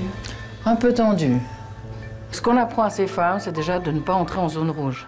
La zone rouge, c'est quand on est au maximum de ce qu'on peut supporter et puis on va éclater d'une manière ou d'une autre, soit en criant, soit en tapant. Je me sens surmenée. Quand je suis surmenée, je suis trop fatiguée. Je suis pas vite dans les cris, dans les... Et des fois, évidemment, il y a des propos qui peuvent être humiliants. Et qui sont une forme de violence. Le fait qu'elles viennent ici régulièrement, qu'elles déposent ces violences, qu'elles osent en parler, qu'elles osent appeler un chat, fait qu'elles arrêtent la violence physique la plupart du temps. Nadia est mère de 3 enfants. C'est à la naissance de ses jumeaux qu'elle est devenue violente. Elle avait prévu d'avoir 2 enfants, pas 3. Le dernier né, elle ne l'a jamais accepté. Pour moi, il était un danger dans ma relation d'amour que j'avais avec mes 2 fils. Au départ, c'était juste un rejet. Je pensais pas que ça irait jusqu'à de la maltraitance, en fait. Nadia est incapable de maîtriser sa violence envers son fils. Pour y mettre fin, elle n'a trouvé qu'une solution, se dénoncer aux services sociaux pour le protéger. Et en fait, la psychologue, elle m'a demandé ce que je désirais. Je dis, mais moi, ce que je désire, c'est qu'on l'enlève, qu'on le mette hors de ma vue, parce que je vais finir par le tuer. Il y a 1 an, son fils est alors placé en famille d'accueil. Nadia est autorisée à le voir chez elle 3 fois par semaine. Quelques heures que Lucas peut passer avec ses frères. Ils s'aiment tous les 3, ils s'aiment. Hein. Ça me fait plaisir, j'aimerais que ce soit comme ça tout le temps. J'ai plus cette envie de lui faire du mal. Je le prends dans mes bras, je lui fais des bisous, il me sourit. Alors qu'avant, il ne me souriait pas, il avait peur. J'espère que ça ira mieux, mais je suis sceptique parce que je l'accepte très bien 3 fois par semaine. Mais c'est tout. Ces mères-là, à un moment donné, la culpabilité les envahit. Il y a un passage dépressif qui est utile pour pouvoir rentrer en empathie avec leur enfant et reconnaître qu'elles ne pourront jamais se pardonner ce qu'elles leur ont fait, mais que quand même, il y a moyen à un moment donné de se reparler et de cheminer ensemble. C'est possible, ça arrive. Sandrine, on ne vous a pas beaucoup entendu depuis, enfin, on vous a pas entendu, vous avez beaucoup écouté, comme tout le monde. Ces histoires qui sont autour de vous, comment vous réagissez à ce qu'on vient de voir à l'instant précis, là? Moi déjà, j'accepte pas trop qu'on fasse mal à un enfant. Ça, je peux pas l'imaginer. Bon, le geste qu'elles font, je trouve ça bien. Parce que moi, j'aurais aimé que ma mère en fasse autant, qu'elle se dénonce, ou et j'aurais pas subi ce que j'ai subi, quoi. Qu'elle vous protège, quoi, en se dénonçant. Ouais. Ah oui, oui. Mais l'idée même de l'entendre, ça c'est très difficile à entendre. Ça fait mal d'entendre. Elle dit, je tapais sur mon enfant de 4 mois, 4 semaines. Ça vous renvoie à ce que vous avez subi. À partir de 3 mois, l'âge de 3 ans, vous avez 3 ans, oui, ça a commencé à 3 ans. Bah, avant, elle ne pouvait pas trop, elle m'a placé. Pardon ? Qu'est-ce que vous en savez d'avant ? Bah oui, elle m'a placé à la DAS, donc c'est ce que je dis. Avant, c'est à partir... c'est dès qu'elle m'a reprise, parce qu'elle a rencontré mon beau-père, et ils nous ont récupérés, parce que j'étais placée, moi et mon frère. Moi, j'avais 3 mois. 3 mois ou 3 ans ? Non, moi j'avais 3 mois quand elle m'a placée à la DAS. D'accord. Et récupérée à 3 ans ? Récupérée à 3 ans. Donc j'étais placée en famille. Le premier regard de votre maman sur vous ? La haine. De la haine. De la haine et de l'amour alternativement, de la haine et de l'affection alternativement. L'amour, pas beaucoup, hein. Pas beaucoup. Vraiment un petit peu. Un petit peu, donc juste pour comprendre exactement. Quand elle buvait, elle était gentille. Voilà, ouais. Elle buvait, elle était gentille. Et le reste du temps, alors ? Bah, méchante. Vous aviez donc une sœur, un frère ? J'ai un frère et une demi-sœur. Votre demi-sœur était placée aussi Non, ma demi-sœur est arrivée après. Vous avez été placée avec votre frère. Voilà. Traité de la même façon par votre mère ? Mon frère ? Oui. Non. Bah non, jamais. Il n'y a que moi. Votre frère aîné ? Oui. Parce que c'est l'aîné ou parce que c'est un garçon ? Non, parce que moi, elle ne m'a pas désiré. Elle me l'a dit plus tard. Elle a voulu divorcer avec mon père et elle est tombée enceinte de moi. Donc c'est moi qui a trinqué. Voilà. Comment votre frère réagissait, lui, en voyant ça, ou l'entendant, parce qu'on n'est jamais très loin? Mais il a su me protéger aussi. Aussi, bien sûr. Oui. Il a su quand même, il y a certaines choses. Enfin, ma mère, des fois, elle levait la main et tout, et c'est comme ça même qu'on a réussi à repasser des week-ends chez mon père. Parce que mon père, je ne le connaissais pas, je l'ai connu assez tard. Grâce aux interventions de votre frère. Voilà. Comment ça a évolué, la violence de votre mère sur vous? 8 ans, 10 ans, 15 ans? Alors c'était parce que après elle était avec mon beau-père Et toutes ces choses-là, elle me le faisait quand il n'était pas là. Donc on en revient un petit peu... elle faisait du mal à son fils. À son fils? Non, mais ah, oui, oui. Elle disait Coralie tout à l'heure. Donc moi, pardon. Nadia. Nadia, excuse-moi. Et moi, elle faisait tout ça quand il n'était pas là. Donc elle me faisait pleurer, elle me mettait des claques. Ou, en vous disant quoi? Oh, non, je me souviens plus trop. C'était pour un rien, quoi. Je veux dire, si par exemple j'avais... Parce que de toute façon, j'avais déjà pas le droit de regarder la télé, mais si en cachette, elle était partie en course, je me mettais un peu à la télé pour regarder la télé. Pas de bol, elle rentrait, elle me voyait, bah, ça y est, je me prenais une baffe. Ou... Ouais, on sent que c'est plutôt pour se défouler, quoi, non? Voilà, oui, c'est ça, j'étais son... Donc vous êtes devenue forte, vous êtes sortie forte, et pourtant, c'est à partir de quand? À partir de sa mort à elle, ou déjà avant son décès, quand vous avez 19 ans? Parce que la violence... C'est là que j'ai commencé à vivre, 19 ans, oui. Quand elle est décédée, ouais. Pour moi, c'était génial.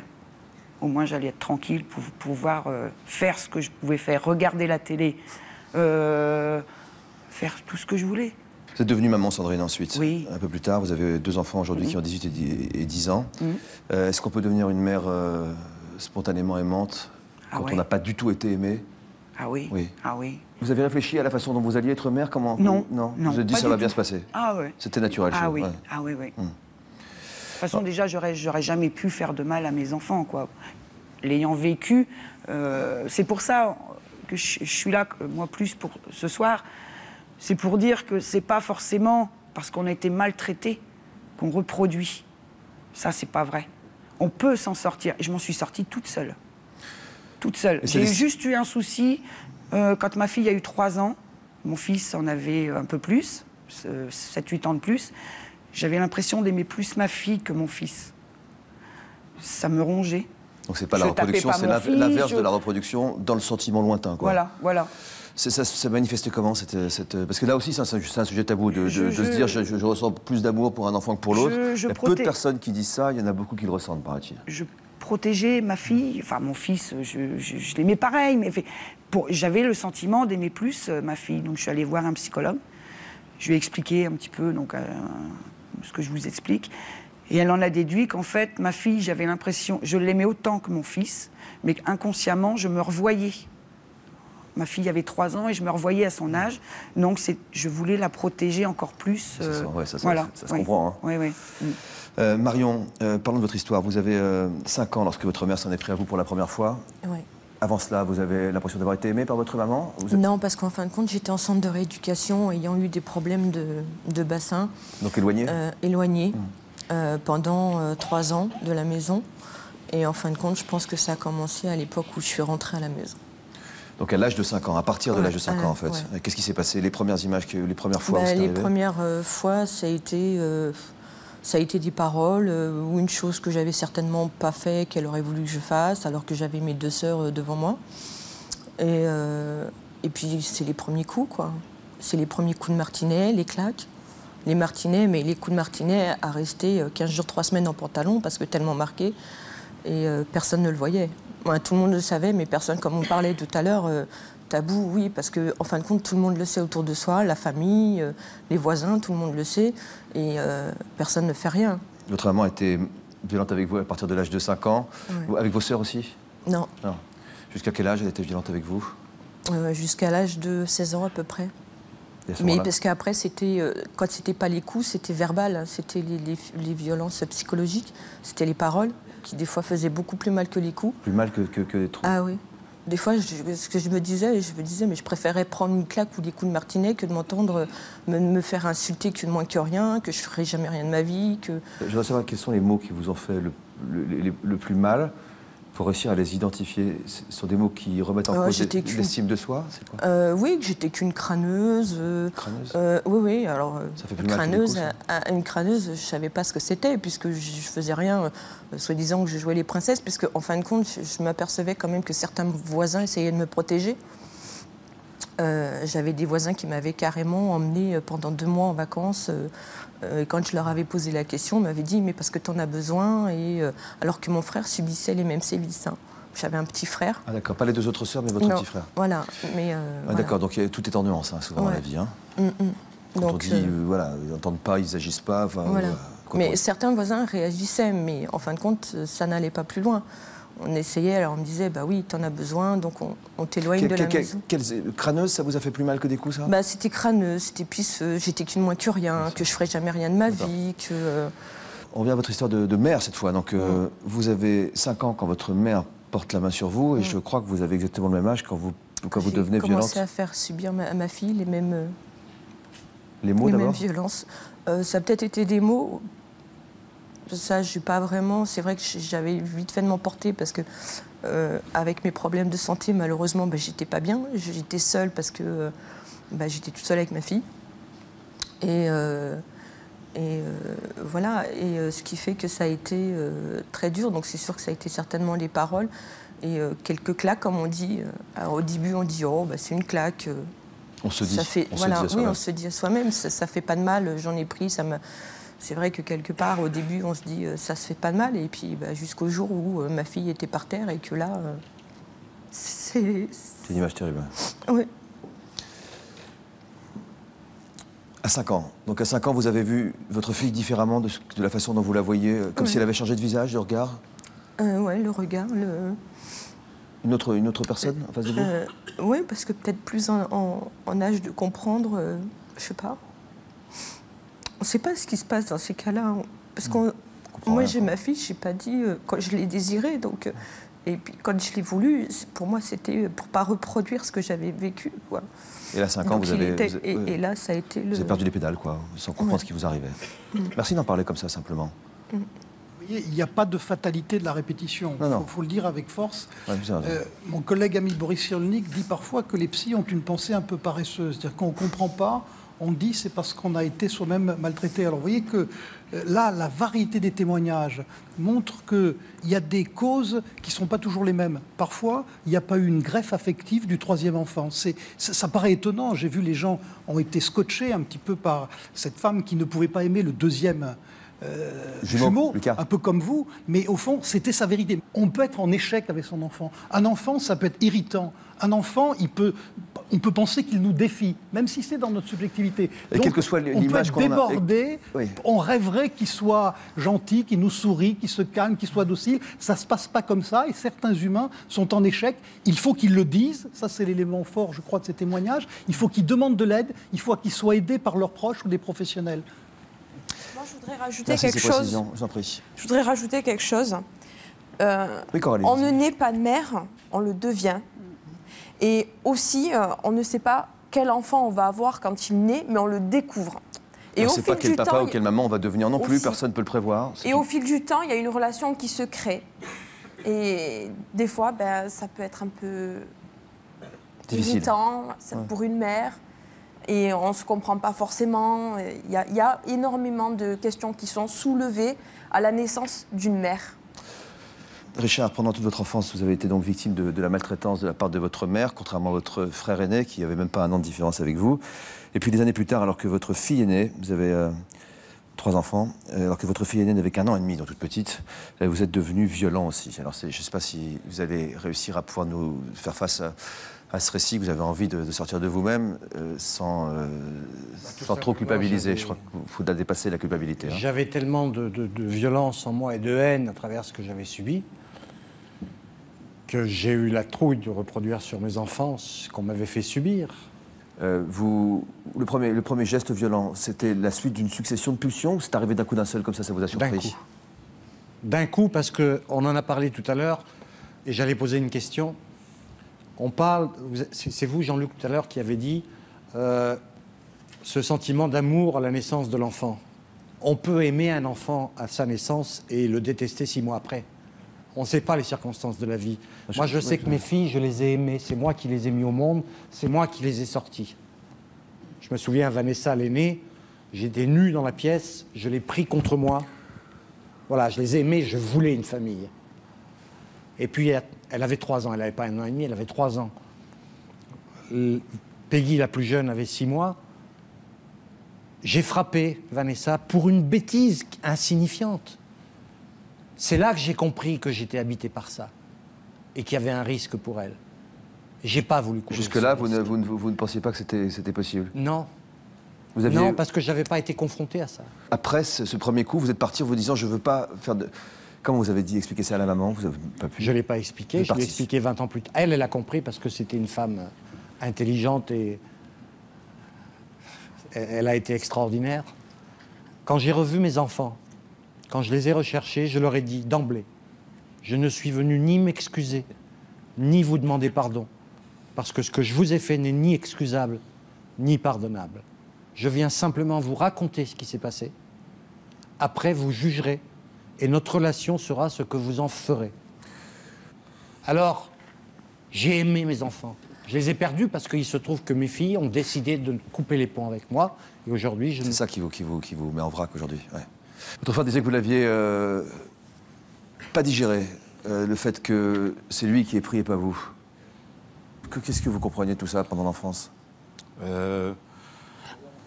Une réaction animale qui a fait de ma conduite le faillot. Protection. Protection. Une réaction animale d'autoprotection. D'autoprotection. Et en fait, j'essayais d'être le meilleur, le plus beau. Je faisais le ménage, je faisais la cuisine, je m'occupais de mes sœurs, j'ai torché et tout ça parce que ma mère, elle partait. Vous avez la trouille, quoi. Et bien sûr. Quand les coups commençaient à partir, moi j'étais dans la même chambre. Moi j'avais un autre problème. Moi j'ai fait pipi au lit jusqu'à 18 ans. Voilà. Et je lavais mes couches, ma serviette parce qu'il n'y avait pas de couche, ma culotte en plastique, mes draps en même temps que en même temps que je prenais ma douche. Vous avez gardé une culotte en plastique jusqu'à 18 ans? Oui. Il a fallu que je m'engage. Quand j'ai fait mes 3 jours pour m'engager, comme quoi c'est psychologique. À partir de là, j'ai plus jamais fait pipi au lit. Mais là, pour moi, c'était la liberté. Je peux dire quelque chose? Oui, alors vraiment, ne posez pas la question. J'ai une image qui me reste, et je l'aurai jusqu'à ma mort. Mon frère. Je regrette qu'on n'ait pas vécu tout ce qu'on aurait dû vivre ensemble. Mais j'ai une image, on était dans une grande chambre. Entre les 2 lits, il y avait un bureau, tu te souviens? Haut. Et quand on était couché, on se voyait sous le bureau. Un jour, mon père est rentré en rentrant de sa tournée. Il est venu me fracasser. Et dans un éclair, j'ai vu mon frère recroquevillé dans un coin de son lit en train de hurler. Mon frère m'a dit, moi j'y avais jamais pensé. Mon frère m'a dit il n'y a pas longtemps, ce serait aujourd'hui, ils seraient en tôle tous les 2. Vous avez dit à l'équipe de Ça discute que vous vouliez dire quelque chose à votre frère devant tout le monde et devant les caméras pour leur donner une consonance particulière. Pardon, excusez-moi Patrice. D'abord, je vais dire une chose, c'est que moi, si j'ai entendu des gens qui pouvaient pardonner, moi je ne peux pas pardonner. Je ne peux pas pardonner, je ne veux pas rentrer dans la... On a une société qui est faite de normalité, on fait des sondages, il faut faire rentrer tout le monde là. Il y a le côté, voilà, il y a le côté catholique, la religion, ceci, alors pardonnez, vous grandissez. Moi, je ne peux pas pardonner. Ils sont morts tous les 2. J'ai jamais remis les pieds sur la tombe. Quand ils sont morts, quand la dernière est morte, c'était ma mère. Pour moi, l'histoire était finie. Quel est le message que vous avez souhaité c'est ce que vous avez dit. Oui. Je parle à votre nom, Patrice. C'est oui, difficile. Oui, sur ce plateau, devant tout le monde, enfin quelque chose qui va rester, en tout cas. Avec le recul d'adulte, c'est vrai que je regrette. Moi, j'étais l'aîné. Je regrette quelque part de ne pas avoir pu le protéger. De ne pas avoir été le frère, le grand frère, qui puisse s'interposer. Mais avec 11 mois de différence, qu'est-ce que vous voulez faire? C'est vrai qu'au jour d'aujourd'hui, je ressens ça. Je le ressens. La culpabilité? Le sentiment de culpabilité? Oui. Ça fait des années que je dis à Patrice, mon frère, tu n'es pas coupable. On t'a utilisé contre moi. Je t'aime. C'est la première fois que je te le dis, Patrice? Ça fait des dizaines de fois que je te le dis. Tu n'es pas coupable.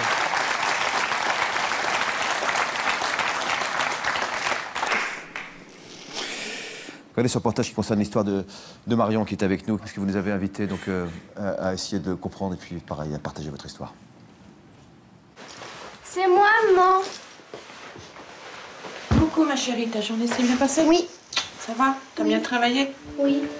Après des années de violence, Marion et sa fille Clara tentent de retrouver une relation normale.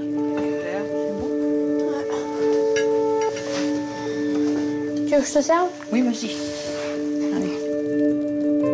4 ans, Marion a suivi une thérapie parce qu'elle battait sa fille. Depuis, les coups ne partent plus, mais ses pulsions sont toujours là. C'est aujourd'hui par les cris qu'elle s'exprime. Tiens tes bottes. Retire-moi tes chaussures. Mais j'aime bien marcher avec. Non, tu me les enlèves.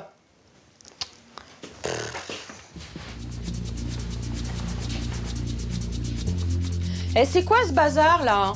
Tu te moques vraiment de moi, là? Et ça, tu crois que c'est comme ça qu'on peut travailler correctement, là? Non, mais je rigole pas, ça me fait pas rire, là. Tu pourrais peut-être me répondre, là. Dimanche prochain, si tu veux, je t'emmène au cinéma, tiens. T'as intérêt à ranger parce que le cinéma, c'est dans ta chambre qu'il va se passer. T'as 12 ans, t'es pas capable d'avoir une chambre toute propre. Je demande pas la lune, hein. Quand maman elle se fâche, bah... j'ai peur qu'elle se fâche de trop et qu'après, des fois, elle rechute. Je me contiens, j'essaye de pas exploser. Je me dis qu'il faut pas que j'explose pour pas lui faire de mal, pour pas la taper, pour pas crier plus que je devrais. On va me dire que c'est qu'une enfant et que ça ne m'est pas rangé et que c'est pas grave, mais je supporte pas de voir ça. Donc je préfère m'isoler et puis attendre que ça se passe.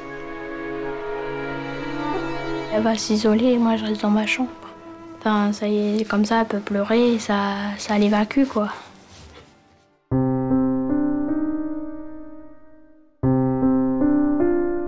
Quand on la voit sur les photos, on dirait jamais qu'elle a souffert. Je sais pas ce qu'elle a pu se dire à ce moment-là. Sur cette photo-là, je sais que 2 jours avant, malheureusement, je lui avais tapé dessus, quoi. Je lui avais dit que je voulais plus la voir. Jusqu'au jour où j'ai fini, un jour j'étais très très énervée et là ça a carrément été les coups de pied. Elle était par terre, c'était les coups de pied. Heureusement j'avais quelqu'un à ce moment-là qui m'a retenu.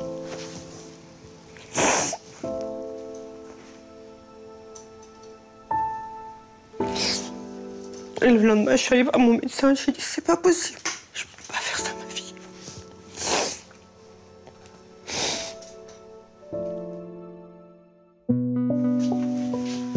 Coucou ma chérie, qu'est-ce que tu fais? Je lis. Tu lis? Je lis. Je peux t'embêter quelques minutes? Ouais. Je voulais te parler d'une petite chose que tu sais peut-être déjà ou que tu sais pas. Mais le fait que maman, elle t'ait tapé il y a quelques années, maman, elle s'en veut encore beaucoup. T'es quand même adorable. C'est que maman, elle t'aime, malgré tout. Hein? Tu m'en veux de tout ça? Parce que je sais que t'étais petite, tu te rappelles peut-être pas de certaines choses, mais tu me pardonnes de ce que je t'ai fait? Bah oui, je te pardonne.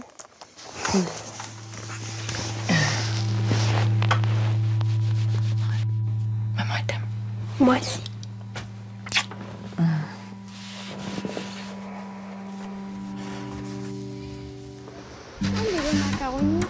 Oui. Leur relation est en train d'évoluer. Marion voudrait que les rires remplacent peu à peu les cris. Aujourd'hui, elle privilégie les bons moments passés avec sa fille. T'as vu quelque chose d'intéressant? Oui. Ah oui, c'est joli. On prend ça alors? D'accord. Merci, je suis trop Bien, ma chérie. contente. T'es trop contente? Ah bah oui, Maintenant, je réalise qu'en fin de compte, j'ai perdu énormément de temps et que ces beaux moments-là, j'aurais peut-être pu les passer avant avec elle. Je préfère la voir heureuse comme elle est là que comme elle était étant petite.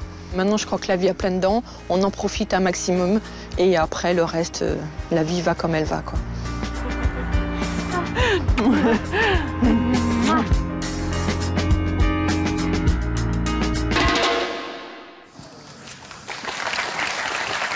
Et Roland,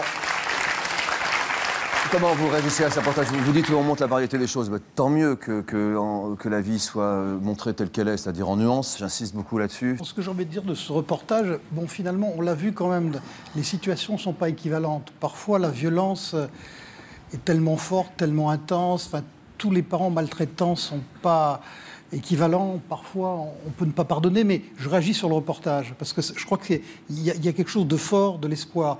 Au fond, la violence entre une mère et un enfant, il n'y a pas de fatalité.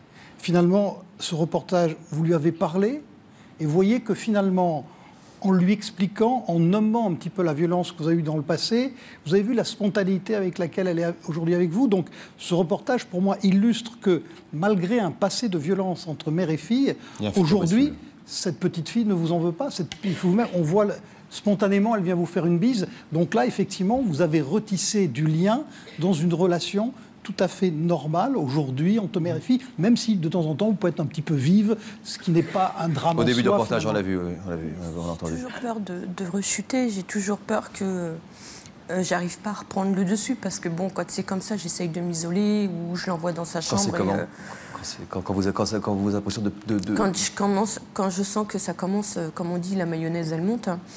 Vous connaissez ça? J'essaye de... La mayonnaise monte? Oui, mais moi, je ne peux pas m'isoler dans ma chambre parce que je ne peux pas laisser ma fille qui n'a que 2 ans seule.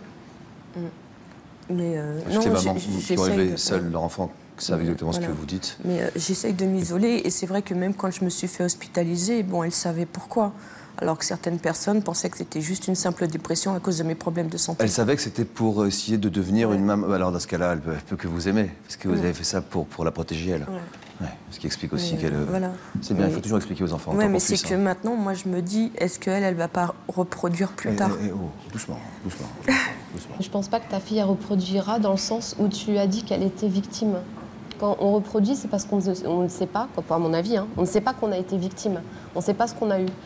Toi, ta fille, tu lui as dit, tu as été victime, ce que je t'ai fait, c'est pas bien. Donc elle sait que c'est pas bien. À partir du moment qu'elle sait que c'est pas bien et qu'elle a été victime, elle n'a pas de raison de reproduire. Anthony nous a rejoint, vous avez quel âge, Anthony, aujourd'hui? Bonsoir. 18 ans. 18 ans, vous êtes un tout jeune homme. Vous avez subi aussi une enfance difficile, avec des violences psychologiques, physiques, avec... Comment vous diriez que... Vous étiez quel fils dans le regard de votre mère? On parle des mamans ce soir. Pour moi, ma mère, elle a accepté tous ses autres enfants, mais sauf moi. Enfin, j'étais rejeté pour moi. Pour quelle raison? Pour votre place dans la fratrie? Je sais pas, je suis que le deuxième. Sur combien? Sur 6. Garçons, filles? On est 4 garçons, 2 filles. Le premier garçon? Non, le deuxième. D'accord, donc il n'y a pas d'explication rationnelle à se dire, tiens, c'est parce que ceci, cela, comme quoi les nuances. On continue. Vous avez aujourd'hui 18 ans. Je parlais de violence psychologique, de négation, en tout cas de vilains petits canards, quoi. Oui. Ouais. Et alors, à l'instant, on se disait, et vous en parliez tout à l'heure, quand vous parlez de du lit de mort de votre père, de pardon. Vous avez pardonné? Moi, j'ai pardonné. Pour moi, on n'a qu'une mère. Donc, pour moi, je dois lui être reconnaissant de m'avoir donné la vie. Et malgré tout ce qu'elle m'a fait, elle m'a apporté beaucoup d'amour. Et je lui ai pardonné, je lui pardonnerai toujours ce qu'elle a fait.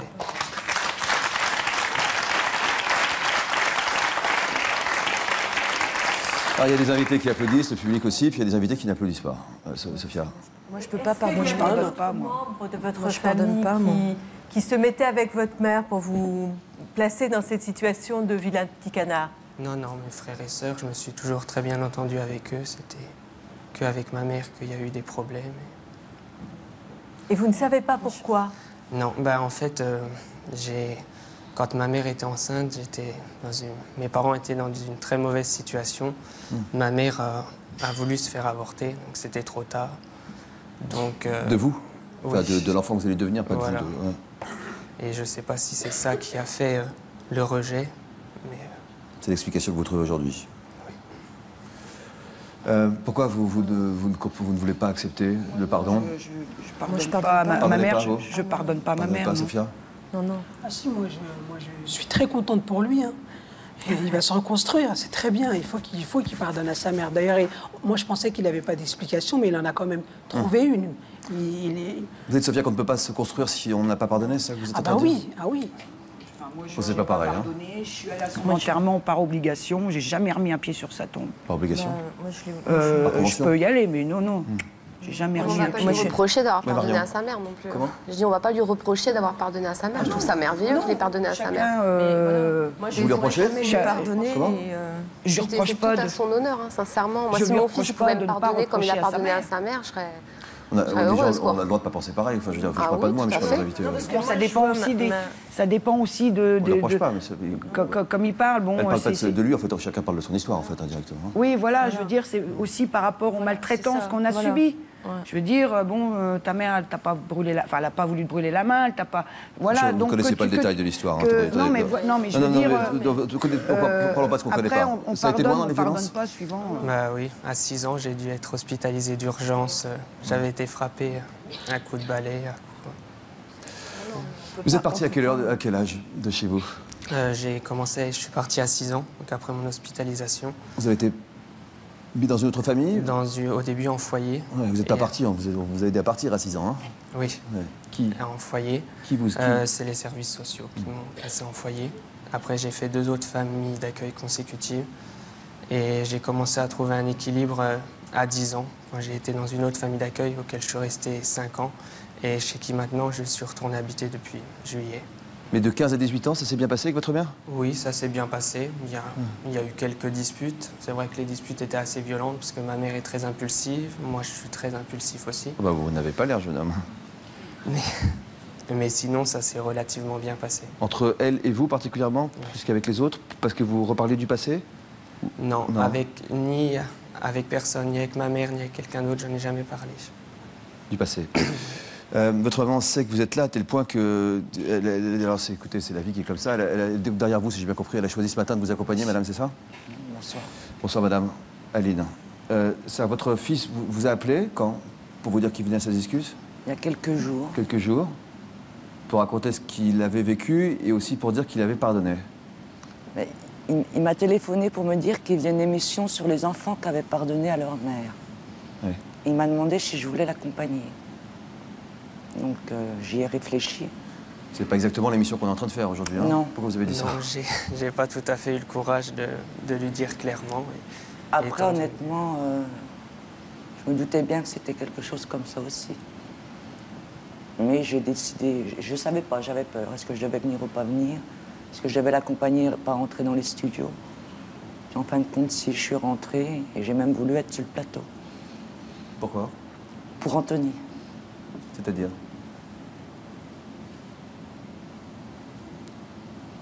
Pour lui dire que je suis là. C'est-à-dire? Vous êtes sa mère, que vous l'aimez comme une mère? Ah oui, bien sûr, mais ça, il le sait de toute façon. Le sait-il? Vous le savez? Il le sait. Vous lui avez dit? Ah oui, oui, oui, je l'ai dit très souvent. Oui, oui, on m'a beaucoup dit. Vous avez une explication, vous, au fait que vous ayez eu un comportement différent jusqu'à... sans revenir sur les détails J'ai une pulsion de violence envers Anthony quand il a eu 16 ans, très importante. Et avant? Je pense pas, non. Mais je suis quelqu'un... Cette pulsion de violence, pour moi, n'est pas due à Anthony.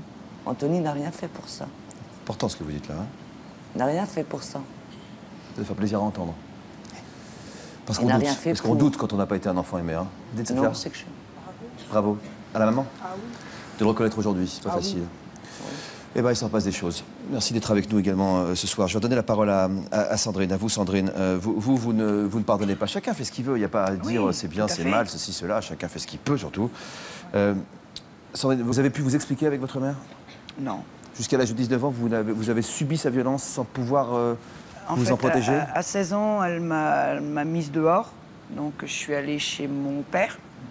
J'étais apprentie, donc lui, ils étaient contents parce que j'ai touché des sous, les allocations. Et puis, quand mon stage a été fini, enfin mon stage, ma formation au bout de 2 ans était terminée, on m'a reproché de manger le pain de leur fille. Donc, de nouveau, on m'a remis dehors. On m'a reproché de manger le pain de leur fille. Oui, là, ils ne touchaient plus d'allocations parce que j'étais plus apprentie. Donc, une bouche en plus à nourrir. Donc, ils m'ont mis dehors, mon père et sa femme, ma belle-mère. Donc, entre-temps, ma mère était décédée, donc je suis retournée chez mon beau-père, qui, lui, c'est quelqu'un de, franchement, très bien. La violence jusqu'à 19 ans, vous avez dit avoir subi la violence jusqu'à 19 ans? Oui. Quand vous reveniez le week-end, toute grande que vous étiez, elle vous frappait? Mais je la craignais, Mais elle vous insultait et elle vous frappait jusqu'à... Elle me frappait plus, non. Elle vous diminuait, elle vous écrasait, mais c'était, quoi. voilà, par exemple, je rentrais, j'étais comme ça, le dos contre la chaise, ouais, ça va pas, moi je suis debout, donc il n'est pas question que tu mettes ton dos contre la chaise. Enfin, c'était des... J'avais pas le droit de plein de choses. Vous n'avez pas le droit d'exister, quoi. Oui, voilà. Même à table, quand on regardait la télé, à table, il y avait la télé, tout le monde regardait la télé. Moi, si j'avais le malheur de lever les yeux et regarder la télé, je me prenais un coup de pied sous la table. Il fallait que j'ai les poings comme ça, c'était... Ça se passe bien aujourd'hui? Pardon? Même mon frère, un coup, il a vu, j'ai fait exprès de sursauter, il en a remis un. Comment ça se passe en tant que mère aujourd'hui? Moi, c'est nickel. Oh. Comme quoi, il faut arrêter avec les caricatures. Hein. Alors, on parle de cette histoire, la vôtre, qui est une histoire... Je ne sais pas si vous arrivez à comprendre pourquoi vous avez... On vous avait expliqué un petit peu en disant j'en voulais que 2, puis le 3e, c'est pas passé, quoi. Et pourtant, ce sont 2 frères jumeaux et vous les dissociez. J'ai entendu ça toute une histoire récemment, c'est une dissociation entre 2 jumeaux. Je pensais que c'était impossible avant de le dissocier à ce point-là, de dire l'aîné et le petit, quoi, entre les deux, en 6 minutes d'écart. Moi, j'avais qu'un bébé. Vous en êtes où avec vos enfants aujourd'hui? Donc un enfant de 4 ans, l'aîné, et puis ces 2 jumeaux de 22 mois, Lucas et Enzo. Donc Lucas qui est placé en famille d'accueil à ma demande, donc depuis le mois d'avril 2008. Donc on l'a 3 fois par semaine. Comme on a pu le voir sur le reportage, ça se passe très bien, très bien. Pendant un moment, mon plus grand me suivait dans mon rejet. Est-ce que vous pouvez remonter votre micro parce qu'on a du mal à vous entendre, c'est pas du tout. Comme ça, c'est bon? Ah oui, c'est très bien. Merci beaucoup. Donc pendant un moment, mon plus grand me suivait dans mon rejet parce qu'il a vu que je faisais jamais de câlin à son frère, rien. Son jumeau Enzo? Non, le plus grand, donc Ryan. Ryan. Et en fait, je l'ai aidé à ne pas avoir... Je voulais pas qu'il me suive dans mon rejet. Déjà, ce petit bonhomme, il a pas eu de chance. Il a une maman qui l'a haï, qui l'a violenté et qui le déteste. Donc je voulais pas que ce soit pareil avec ses frères. C'est-à-dire que Ryan, lui, il a trouvé ça pas suivi. Juste. Ah, il vous a suivi? Il m'a suivi dans mon rejet. Pendant un moment, il refusait que son frère touche à ses voitures. Il refusait que son frère vienne à la maison. Il disait tout le temps qu'il n'était pas beau. Et en fait, c'est lui qui m'a ouvert les yeux dans le sens où moi, je pensais que c'était à l'intérieur de moi et que mes fils ne voyaient pas ce rejet. Et puis finalement, c'est à travers les yeux de mon fils que j'ai vu qu'en fait, il ressentait mon rejet. Donc je l'ai aidé à accepter son frère. Sans se dire on aime ces enfants de la même façon, on les considère de la même façon, parce que ce sont des enfants différents, est-ce que vous pensez que vous pouvez leur donner aujourd'hui la même intensité de sentiments aux 3? Ah non, c'est impossible. C'est pas possible. Ah non, Ryan et Enzo, c'est... Ryan en premier, Enzo en deuxième, mais c'est... Ryan plus aimé que... Ah oui, Ryan, c'est... Je dis toujours, si Lucas il décède, bah tant pis, la vie elle continue. Si Enzo il décède, je survivrai pour Ryan. Et si Ryan il décède, je mets fin à mes jours. Je peux pas vivre sans lui, c'est pas possible. Pourquoi vous dites des choses aussi atroces, quoi? Je veux dire, parce que c'est des choses que je pense et que mais à quoi ça sert de les dire? Tout est décidé pour vous, on dirait. Hein, tout est décidé. Est-ce que c'est vraiment, quand on décide comme ça, c'est vraiment aimé, ça, décider? On peut vraiment décider? C'est pas le décider, c'est intérieur. C'est intérieur. Si, parce que c'était prévu. Vous l'aviez envisagé comme ça? Oui, c'était prévu. Décidé. J'avais envisagé que j'aurais que 2 enfants, pas 3. Et que le 3e, c'était pas possible, donc il n'existe pas. Mais le fait que vous préfériez le premier au 2e... Ah, mais c'est parce que Ryan, j'ai toujours aimé... C'est comme je dis, faut pas toucher un cheveu de mon fils. C'est parce que c'est lui ou c'est parce que c'est le premier? C'est parce que c'est lui, c'est parce que c'est un tout. Le jour où il a été dans mon ventre, il m'a donné la vie, quoi. Voilà, faut... Quand mon mari, il lui crie dessus quoi que ce soit, je rentre dans des colères incontrôlables, quoi. Je supporte pas qu'on touche un cheveu à mon fils. D'accord, parce que c'est lui ou parce que c'est le premier, vous dites, il était dans mon ventre, vous connaissiez pas cette personnalité, encore que vous l'aimiez déjà plus que tout. Hein. Ah oui, tout à fait. Lucas est parti de la maison, il revient de temps en temps, 3 fois par semaine, oui. Vous dites, ça se passe très bien. Ça veut dire quoi, ça se passe très bien? Vous n'avez pas de pulsion de violence vis-à-vis de lui? Non, puisque je sais qu'il repart. S'il devait vivre 24/24 avec moi, je pense que j'aurais les mêmes gestes que j'avais avant, même si les psys pensent autrement. Vous l'embrassez? Oui, je fais des bisous, je fais des câlins, je joue avec lui, oui. Mais ça vient pas du cœur. Qu'est-ce qu'on peut vous souhaiter pour l'avenir? De réussir à l'aimer? Bah, me souhaiter à moi, non. Lui, c'était à lui, oui. Bah, que j'arrive à l'aimer, mais à mon avis, c'est pas... Je l'aimerais peut-être un jour, mais sûrement pas autant que ses 2 frères, déjà. Il sera toujours défavorisé toute sa vie, de toute façon. Et même le 2e par rapport au premier? Ah non, j'ai un amour plus intense pour le premier, comme on disait tout à l'heure, qu'il y a beaucoup de mamans aiment plus un enfant que d'autres. Mais point, ça s'arrête là. Enzo, je l'aime, c'est ma petite perle, quoi. C'est ma petite perle. D'accord, Lee. Oui. Qu'est-ce que vous espérez pour l'avenir? Qu'est-ce qu'on peut vous souhaiter ici? Avec votre petite fille qui a 2 ans aujourd'hui. Hein. Oui.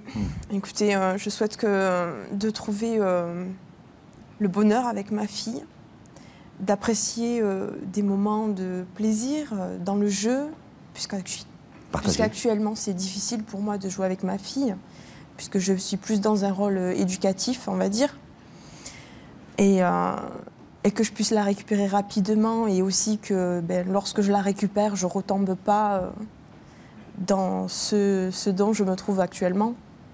Et je souhaite... vous la voyez à quelle fréquence aujourd'hui?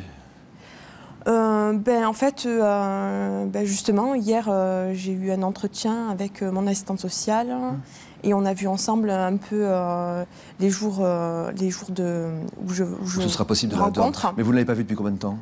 Je l'ai vue samedi. Ah oui, j'ai passé la journée avec elle. Puis si j'ai envie de la voir, je peux dire, écoutez, ma fille me manque, j'ai envie de la voir, il n'y a pas de problème. C'est large, c'est vraiment... je fais un peu ce que je veux, mais sans faire ce que je veux. J'ai quand même passé un contrat avec les services sociaux. Et, donc, pour protéger votre fille? Vous l'avez fait pour protéger votre fille? Pour protéger ma fille et pour me protéger moi aussi, puisque des fois, quand on ne dit pas les choses, on peut faire des choses irréversibles. On entend moi à la radio, à la télé, il y a des faits divers et c'est la vérité. C'est des femmes qui n'ont pas parlé de leurs soucis. Et parfois, je me dis, j'en arrive même à comprendre les gestes, parce que moi, j'ai ressenti une colère où je me suis dit, là, c'est dangereux. Et des fois, je me suis dit, je comprends ce qu'elles ont pu ressentir à ce moment, mais elles sont allées trop loin. Et moi, j'ai pas envie d'aller trop loin, parce que ma fille, je l'aime, je n'ai pas envie de lui faire du mal. Attention, je dis que je lui donne des fessées, mais je ne bats pas ma fille. Attention, je veux que ce soit bien compris. Et voilà, simplement, c'est vrai que ces excès de colère me font peur. J'ai peur d'aller trop loin. Je ne sais pas, en fait, je ne me reconnais pas. Vous n'arrivez pas à faire face à ces... Je ne me reconnais pas, je ne suis pas violente à la base, je suis quelqu'un de calme, de patient même. Il n'y a qu'avec ma fille que je suis comme ça. Et ça, je ne me l'explique pas. Donc c'est vrai que j'ai tout un tas de questions. Je remets toute ma vie en question, tout mon entourage, tout. J'ai vraiment pas de réponse. Mais parfois, il ne faut pas toujours chercher pourquoi. Il y a des gens qui cherchent pourquoi toute leur vie, etc. Je ne sais pas pourquoi je recherche. Oui, mais cherchez pas toujours. Je ne sais pas pourquoi je recherche. Comment, j'ai besoin. J'en ai besoin. Si vous en avez besoin, faites-le alors. On a des nouvelles de nos invités à vous donner. C'est la 15e saison de Ça se discute. Et pour fêter cette 15e saison, c'est un chiffre rond, nous donnons des nouvelles de nos invités en les recevant sur ce plateau. Et tout d'abord, nous allons accueillir Christian qui est avec nous. Bonjour Christian. Bonsoir Jean-Luc. On ne s'est pas vu hier parce que ça fait un petit bout de temps déjà. Ouais, ça fait 10 ans je crois. Un peu plus même, 98. Un peu plus, ouais. Voilà, ça fait plaisir d'être là. C'est vrai. Ça vous rappelle des souvenirs? Ouais, beaucoup. Ouais, c'est émouvant quelque part. Voilà. Voici quelques images de l'époque. En 1998, Christian était sur notre plateau. Il souffrait de narcolepsie, un trouble du sommeil particulièrement handicapant. Il pouvait s'endormir à n'importe quel moment de la journée. Il m'arrivait des journées, je m'amusais à compter, comme ça je dormais 17 heures dans la journée, 18 heures. Une fois j'avais battu le record, 20 heures, enfin, ça peut être énorme. Voilà. La dernière fois que je suis allé en boîte, quand même, j'ai dormi. Hein. En boîte de nuit? Oui, à côté du haut-parleur. La tête bien contre l'enceinte. Exactement. Dans la journée, quand vous allez sous la douche, et puis au lieu que ça prenne 5 minutes, vous restez 3/4 d'heure, ou vous allumez l'autre. Vous vous endormez sous la douche? Oui. Oui, avec le jet, comme ça peut se faire. Ça, quand vous rencontrez une jeune fille, vous prévenez? Non, parce que c'est une chose dont on se cache. La narcolepsie est une maladie souvent incomprise. Christian se sentait très seul. Vis-à-vis de la vie sociale, je suis pas normal. Ouais. C'est-à-dire qu'avoir une vie sociale, c'est dur. Autour de vous, mais vraiment autour de vous, qui comprend et qui comprend pas? On se sent très seul. Ouais. Qui comprend? Je sais pas. Moi, je pense qu'il n'y a personne qui comprend. Ça, je suis clair, même les médecins. Je suis persuadé que ma vie, personne ne peut la comprendre à part moi. Avec Christian, nous avions vécu une première. En plein milieu de l'émission, il avait sombré dans les bras de Morphée.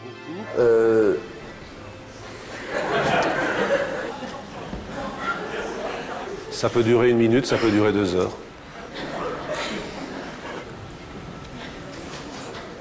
Sa fiancée de l'époque avait l'habitude. Entre eux, c'était un jeu. Attends, mais peut-être qu'Éléonore peut lui faire le bisou de la Belle au Bois dormant, non? Oui.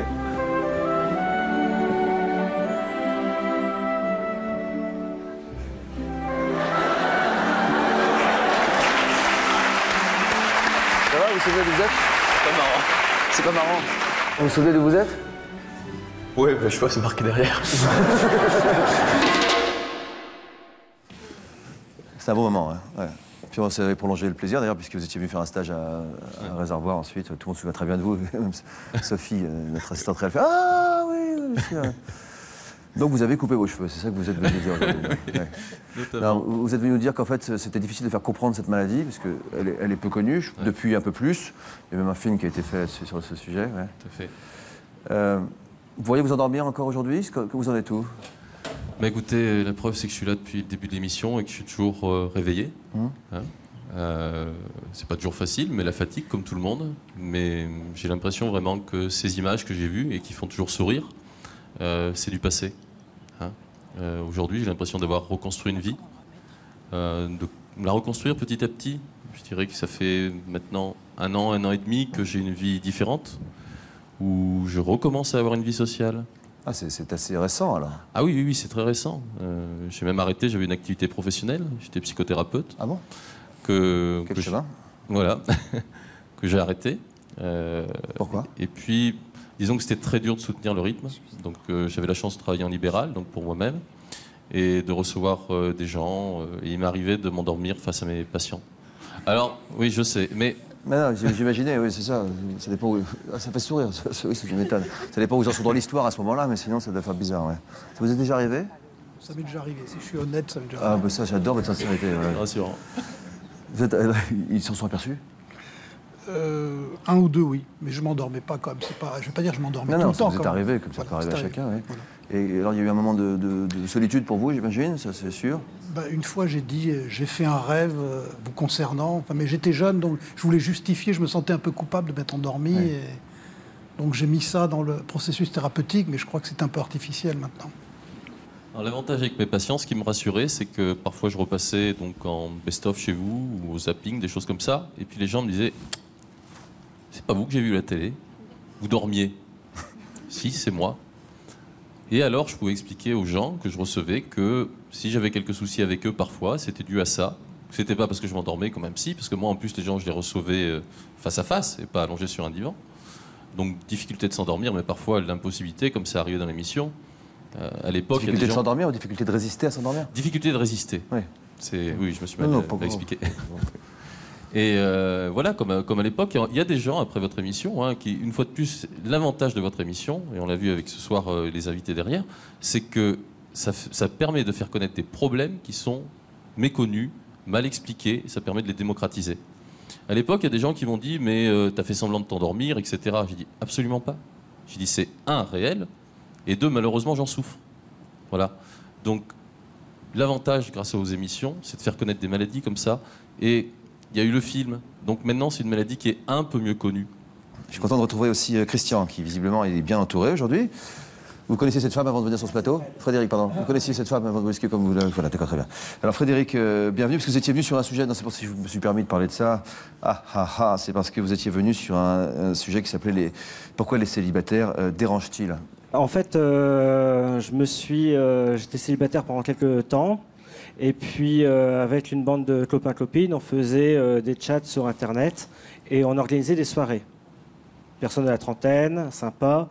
Et puis, je me suis dit, on va chatter, on va faire des rencontres par rapport via Internet pour élargir notre cercle d'amis et d'horizons.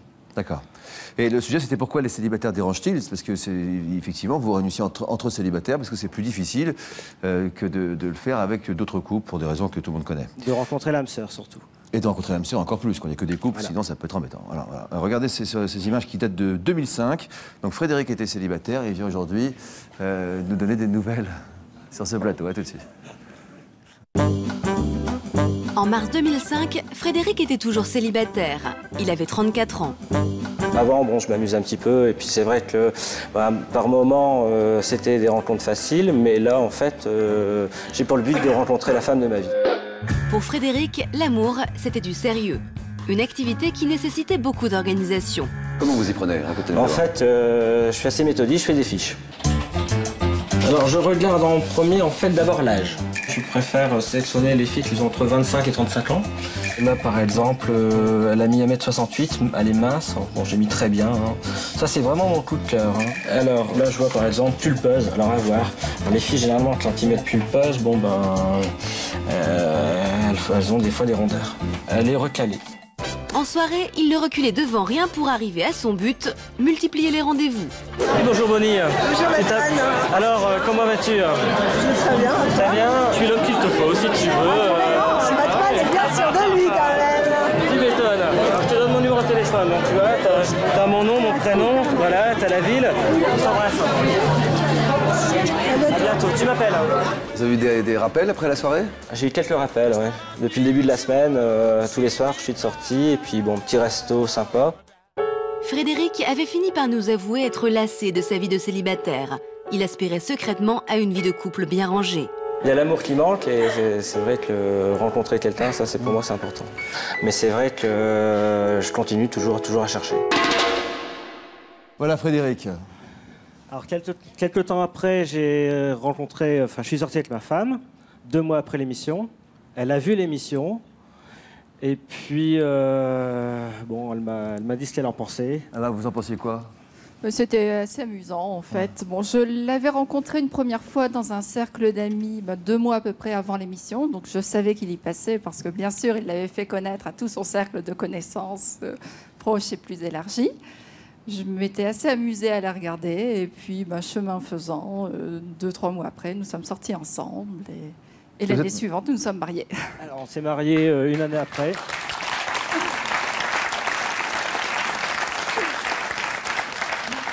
Le 22 juillet 2006. Et puis, nos projets, c'est d'avoir un petit bébé au plus vite.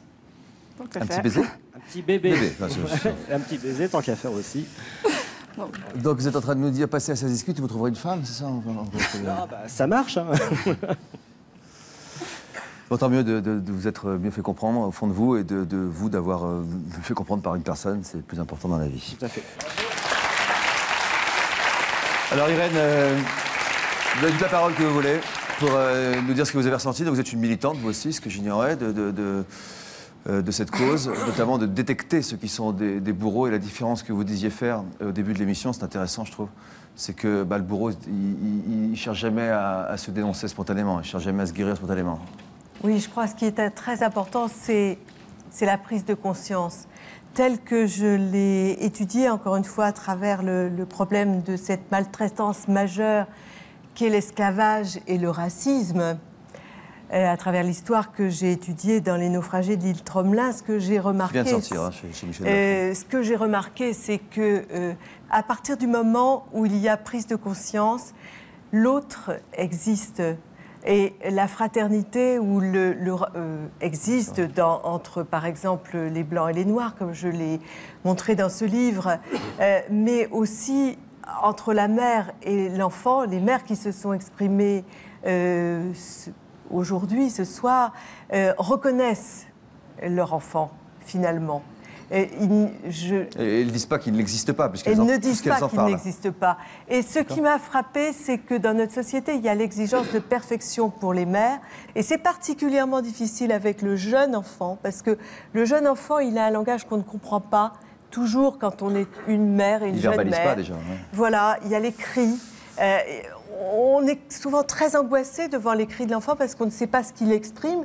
Et que souvent, quand la maman exprime son agressivité, c'est qu'elle exprime son angoisse aussi. Et puis, aussi, dans le cas de notre amie qui a parlé de ses jumeaux, de Nadia, ce qui m'a bouleversée, c'est que l'un des jumeaux n'arrive pas à l'imaginer, finalement. Elle l'a imaginé comme un enfant qu'elle n'arrivait pas à... De trop. Oui, qui était de trop, qu'elle n'arrivait pas à se faire une idée aimante et aimée de lui. Et je pense qu'en formulant, peut-être dans cette brutalité qui, les uns et les autres, a pu vous choquer, moi, ça ne m'a pas choquée parce que j'ai entendu sa douleur de ne pas pouvoir imaginer cet enfant. Encore une fois, l'imaginaire, c'est très important. C'est très important avec les enfants, c'est aussi très important entre nous. Si nous arrivons à imaginer l'autre, eh bien, nous pouvons faire une place dans notre imaginaire, nous pouvons l'aimer. Et on n'aime pas simplement parce qu'on décide d'aimer. On peut aimer parce qu'on va faire une place dans le monde qu'on rêve à l'autre. Je crois qu'Irène, c'est très juste ce que vous dites. C'est à partir du moment où on dit cette personne n'existe, comme vous l'avez dit aujourd'hui, Lucas existe. Je le prends 3 fois par semaine. Coralie a dit une chose merveilleuse, elle a parlé de la naissance d'une mère. Je ne sais pas si c'était un lapsus ou si elle y avait pensé, peu importe, elle l'a dit. Quelque chose en elle l'a pensé si fortement qu'elle a eu ce mot extraordinaire, la naissance d'une mère. Ça pourrait être un titre. Ah, prochain bouquin. Ouais. Voilà, pour tous ceux qui sont passionnés par les mères et par l'amour et par les enfants. Parce qui d'autre n'est pas, qui ne peut ne pas l'être? Moi, je voulais juste, en fait, la raison pour laquelle je suis venue ici, surtout, c'est pour passer un message à toutes les personnes qui vont regarder l'émission. Il faut que les mamans se dénoncent. Moi, personne n'avait remarqué autour de moi que mon fils était maltraité. Pourtant, c'était des maltraitances qui étaient beaucoup plus horribles qu'on a entendues ici et dont je ne veux pas parler. Et personne n'a jamais rien vu, ni les médecins, ni les amis proches, ni les voisins. Il n'y a que moi qui a pu sauver mon fils, uniquement moi. Donc le message, c'est les mamans maltraitantes, vous devez vous dénoncer. Vous devez vous dénoncer. Il n'y a que vous qui pouvez le faire. Si l'entourage s'aperçoit de rien, il faut qu'elle se dénonce. Oui, même au risque, tant pis, il faut qu'elle se dénonce, quoi. Au risque d'être incomprise. Voilà, au risque d'être incomprise, huilée ou tout ce que vous voulez, on s'en fout. Moi, j'ai 2 comptes à rendre qu'à mon fils, pas aux gens qui sont ici, ni aux gens qui regardent la télé. Merci pour votre partage et votre sincérité. À bientôt, à la prochaine fois. Merci, bonsoir. Pour une prochaine émission, nous recherchons des témoignages. Avec votre conjoint, vous avez une très grande différence physique. Tout vous oppose, culture, religion, milieu social, et pourtant, vous vous aimez. Vous êtes un couple mixte et cela pose des problèmes à votre entourage. Contactez-nous au 01 53 84 30 55 ou par email.